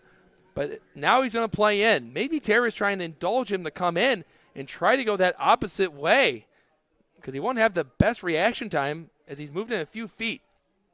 It's a 2-ball, 1-strike count, the pitch, and that's a strike. Yeah, Terry absolutely watched that one come slowly flying in, and he definitely wishes he could have that one back. It looked like a slide piece from Everett. The first time that Terry's seen that in this at-bat, 2-2. Terry likes to choke up on his bat in these situations. He does have good contact ability, and he dips the bat in a more flat spot in a 2-strike count. He waits the pitch. Everett looking at the runner. Here he comes. That almost gets Terry. He dipped out of the way. Full count. Woof. If you love baseball, you're loving this game. And if your pulse isn't running high, it's because you don't have one right now. 3-2, no outs, winning run at first base. And if there is a ball 4, he'd move into scoring position. Still with only no outs if that were to be the only case. No outs. Only no outs. 3-2. Here we go. Here's the pitch. Runner on the move. Ball 4. It's inside. Terry waited. He flips the bat over to his left. The winning run is in scoring position. And it comes from a loud cheer from the Corndog faithful. And a group of kids over to our left are really getting into it. It looks like a little girl in the front row is using 2 empty water bottles as noisemakers any way you can to support the Corndogs. And here comes Brett Mathies. I've said it before. I'll say it again. Brett Mathies, reliable, a clutch hitter. Big moment for Mathies at the plate. Well, Mathies might think about bunting here. If he lays one down, the Corndogs would move that winning run to third base. First baseman McDivitt's playing in. Fornero playing back. Here's the pitch. And the first pitch swinging is Mathias. He fouls it off to the right, 0-1. Some great speed on the bases. And it's Terry over at first and Small at second. And in a situation like this, it's only taking one run to win it. So Terry over at first base doesn't mean anything. And I'm not saying get thrown out. I'm just saying that Small, if he crosses the plate, that's the game. And it won't matter where Terry is at. But he did his job moving up that runner, getting the walk. 0-1 to Mathias, who's 1 for 2. The 0-1. And it's fouled straight back. It's going to go over our heads, over the broadcaster's booth. And it's an 0-2 count to Mathias. Ralph Flores, the owner of the Corndogs, is up here, and he's yelling down to Mathias, telling him, it's all you. Look for your pitch. And that's the one thing that's been really fun about Ralph Flores around the ballpark. He gets into it more than anyone. Not only is Heisman a player coach, but Ralph Flores also very supportive of his players. 0-2, no outs. Runners on first and second. The winning run out at second base. Everett is ready. Here he comes. And that's out. Ooh. A stone-cold take by Mathias as he watched that breaking ball just miss the outer portion of the plate. 1-2. Mathias steps out of the box, and he's ready to go. He's got those stockings on his legs. One of my favorite socks on the Corndogs this year. It's blue with the yellow. 1-2 is now the count. Here's the pitch. Ground ball right side. It's going to be gobbled up by the first baseman McDivitt, who flips it over to Everett, who's covering. There was no play at second base as Gavin Terry has great speed. He's over at second. There's one out, but a round of applause for Brett Mathias because that winning run is 90 feet away. And there's a good chance, Noel, that maybe the Vikings, they're going to intentionally walk Tyler Schultz. They're going to intentionally walk Tyler Schultz, move him over to first base, and it's going to be up to Roman Kuntz. Talk about power hitting. If Kuntz can hit one, he's going to give these swings everything he has to try to get them as far back as possible. Colin Small will have no problem with his speed making it from anywhere if this ball is placed deep enough. Bases are loaded. There's nowhere else to put them. The Corndogs are one base runner away from winning their 7th straight via walk-off, the first in franchise history. It's Kuntz. The pitch. He takes one down to the way, 1-0. There's still one out. So even if Kuntz does hit one on the ground, they'd have to turn a double play just to make sure that the Corndogs don't cross that winning run. It's Small at third, Terry at second, Schultz at first. Kuntz is at the plate. He's one hit away from winning this game. Everett set the pitch, and it's fouled off to the left. Ooh.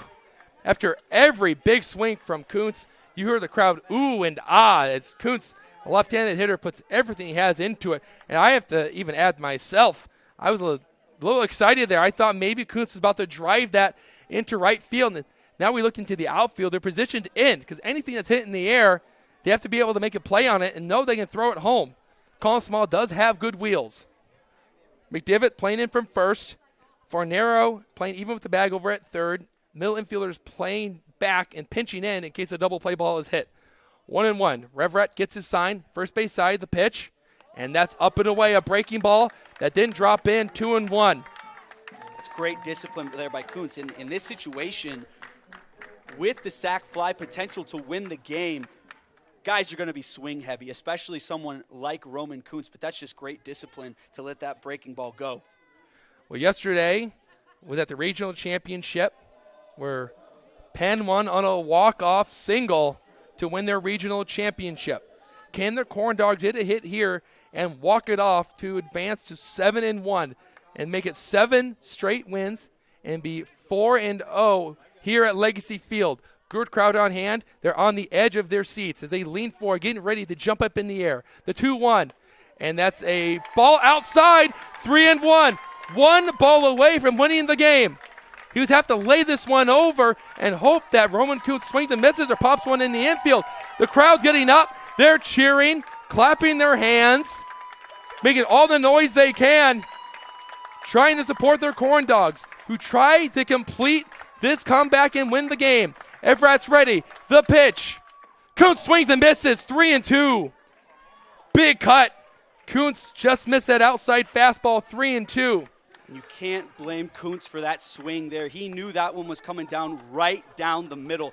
Vikings don't want to lose it off of a walk here, but that was too late for Kuntz. Full count.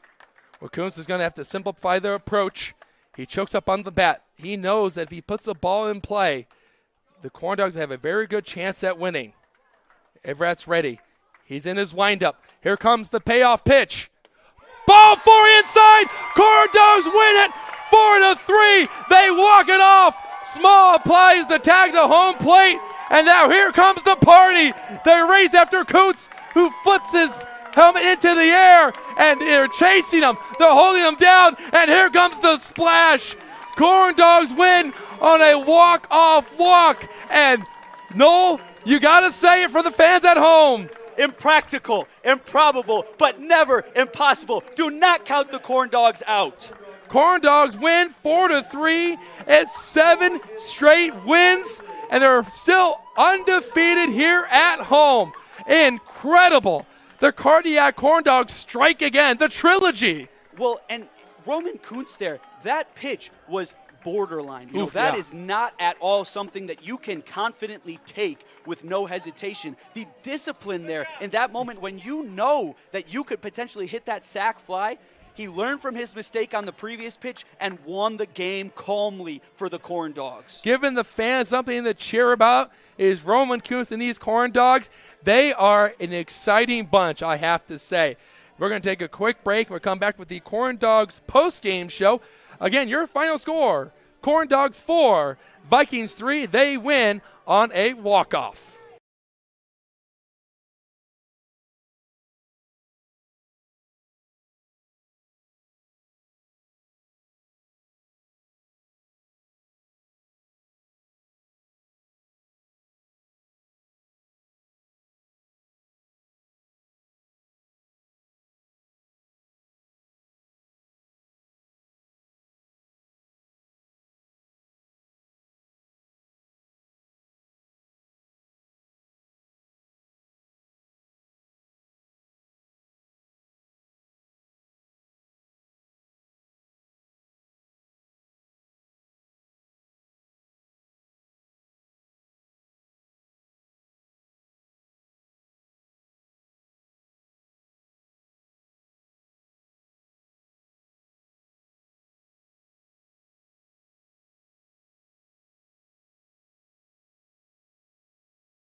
Well, I think it's safe to say that the fans had a great game to cheer about. It was really fun here at the ballpark as you enter our Corn Dog post-game show. As this game started at 6 o'clock exactly and concluded at 8:52 for a runtime of 2 hours and 52 minutes. Let's go through the line scores real quickly before we go into the scoring plays. The Corn Dogs are victorious. They move to 7-1 on the year to make that 7 straight wins and still sit atop of the standings in the Northern League this season. as they scored 4 runs on 5 hits. They committed 2 errors and left 8 men on base today. Southland gets the loss. They moved to 3-5-1 on the year, and they went 3-5-0 in the line score with 8 men left on base. Matusak the winner. Everett gets the loss. And let's go through these scoring plays. For the Southland Vikings, it came from Darius Little as he picked up a single and drove in Sean Moore to open up our scoring today in the 3rd inning to make it 1-0. Then in the 5th inning, after an E5 to get A.J. Taylor on base, he came around to score on a sacrifice fly from Darius Little, who had a great day at the plate. He went 2 for 3 with 2 RBIs.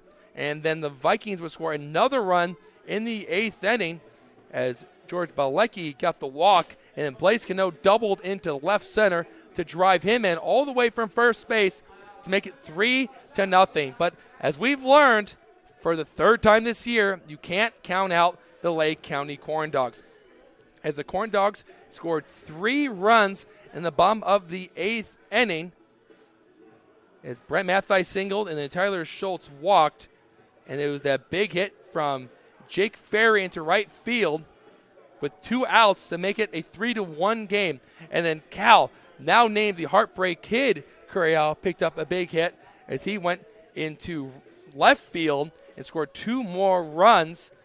And that was Tyler Schultz and Jake Ferry to make the score 3-3. And then Colin Small came into the 9th inning after a scoreless frame from Dylan Matusak as he got a bunt single on the infield. Moved up to second on the walk from Terry. And then Brett Mathies got the intent. Brett Mathies grounded out to move them into scoring position. Schultz got the intentional pass. And then it was Roman Kuntz who took an inside pitch to drive in the winning run. He gets the winning RBI without putting the ball in play. And the Corndogs win the game by a final score of 4-3 to kick off this very long set of games where the Corndogs will now play 13 games and 13 days. And we have some awards to hand out. Our Macron Player of the Game, the official jersey partner of Lake County Corndogs, goes to Colin Small. As he reached base twice today with a stolen base, he crossed the plate to represent the winning run. And we're going to give it to him on this. He had sheer gutsiness after getting hit by a pitch, and then it was called a foul ball. Then he bunted his way on and then worked his way around the bases to give the Corndogs the victory. And then for our University of Chicago Medicine Player of the Game, we're going to hand it out to Jake Ferry out in left field, who's on the warning track on a hard hit ball from Darius Little, who hit it about maybe 318 feet on the 320-foot fence down the left field line. That's the distance from home to the outfield. And he made the play to keep the go-ahead run over at first base and then set the table for the Corndogs to win the game by a final score of 4-3. But that's going to do it here from Legacy Fields in Crown Point, Indiana on First Responders Night. Thank you to all the fans that attended today's ball game. Thank you to all the fans that listened in, of course. We love you guys for tuning in for every Corndogs game and staying with us. Even when the team looks like they're not going to make a comeback, they always do, mostly because of the support they get from their community as the community still continues to grow thanks to the Lake County Corndogs. For Noel Ferry, I'm Andrew Mild. We'll see you tomorrow as we head to Hammond to take on the number 2 Crestwood Panthers. Thanks for tuning in to Corndog Baseball on Facebook Live.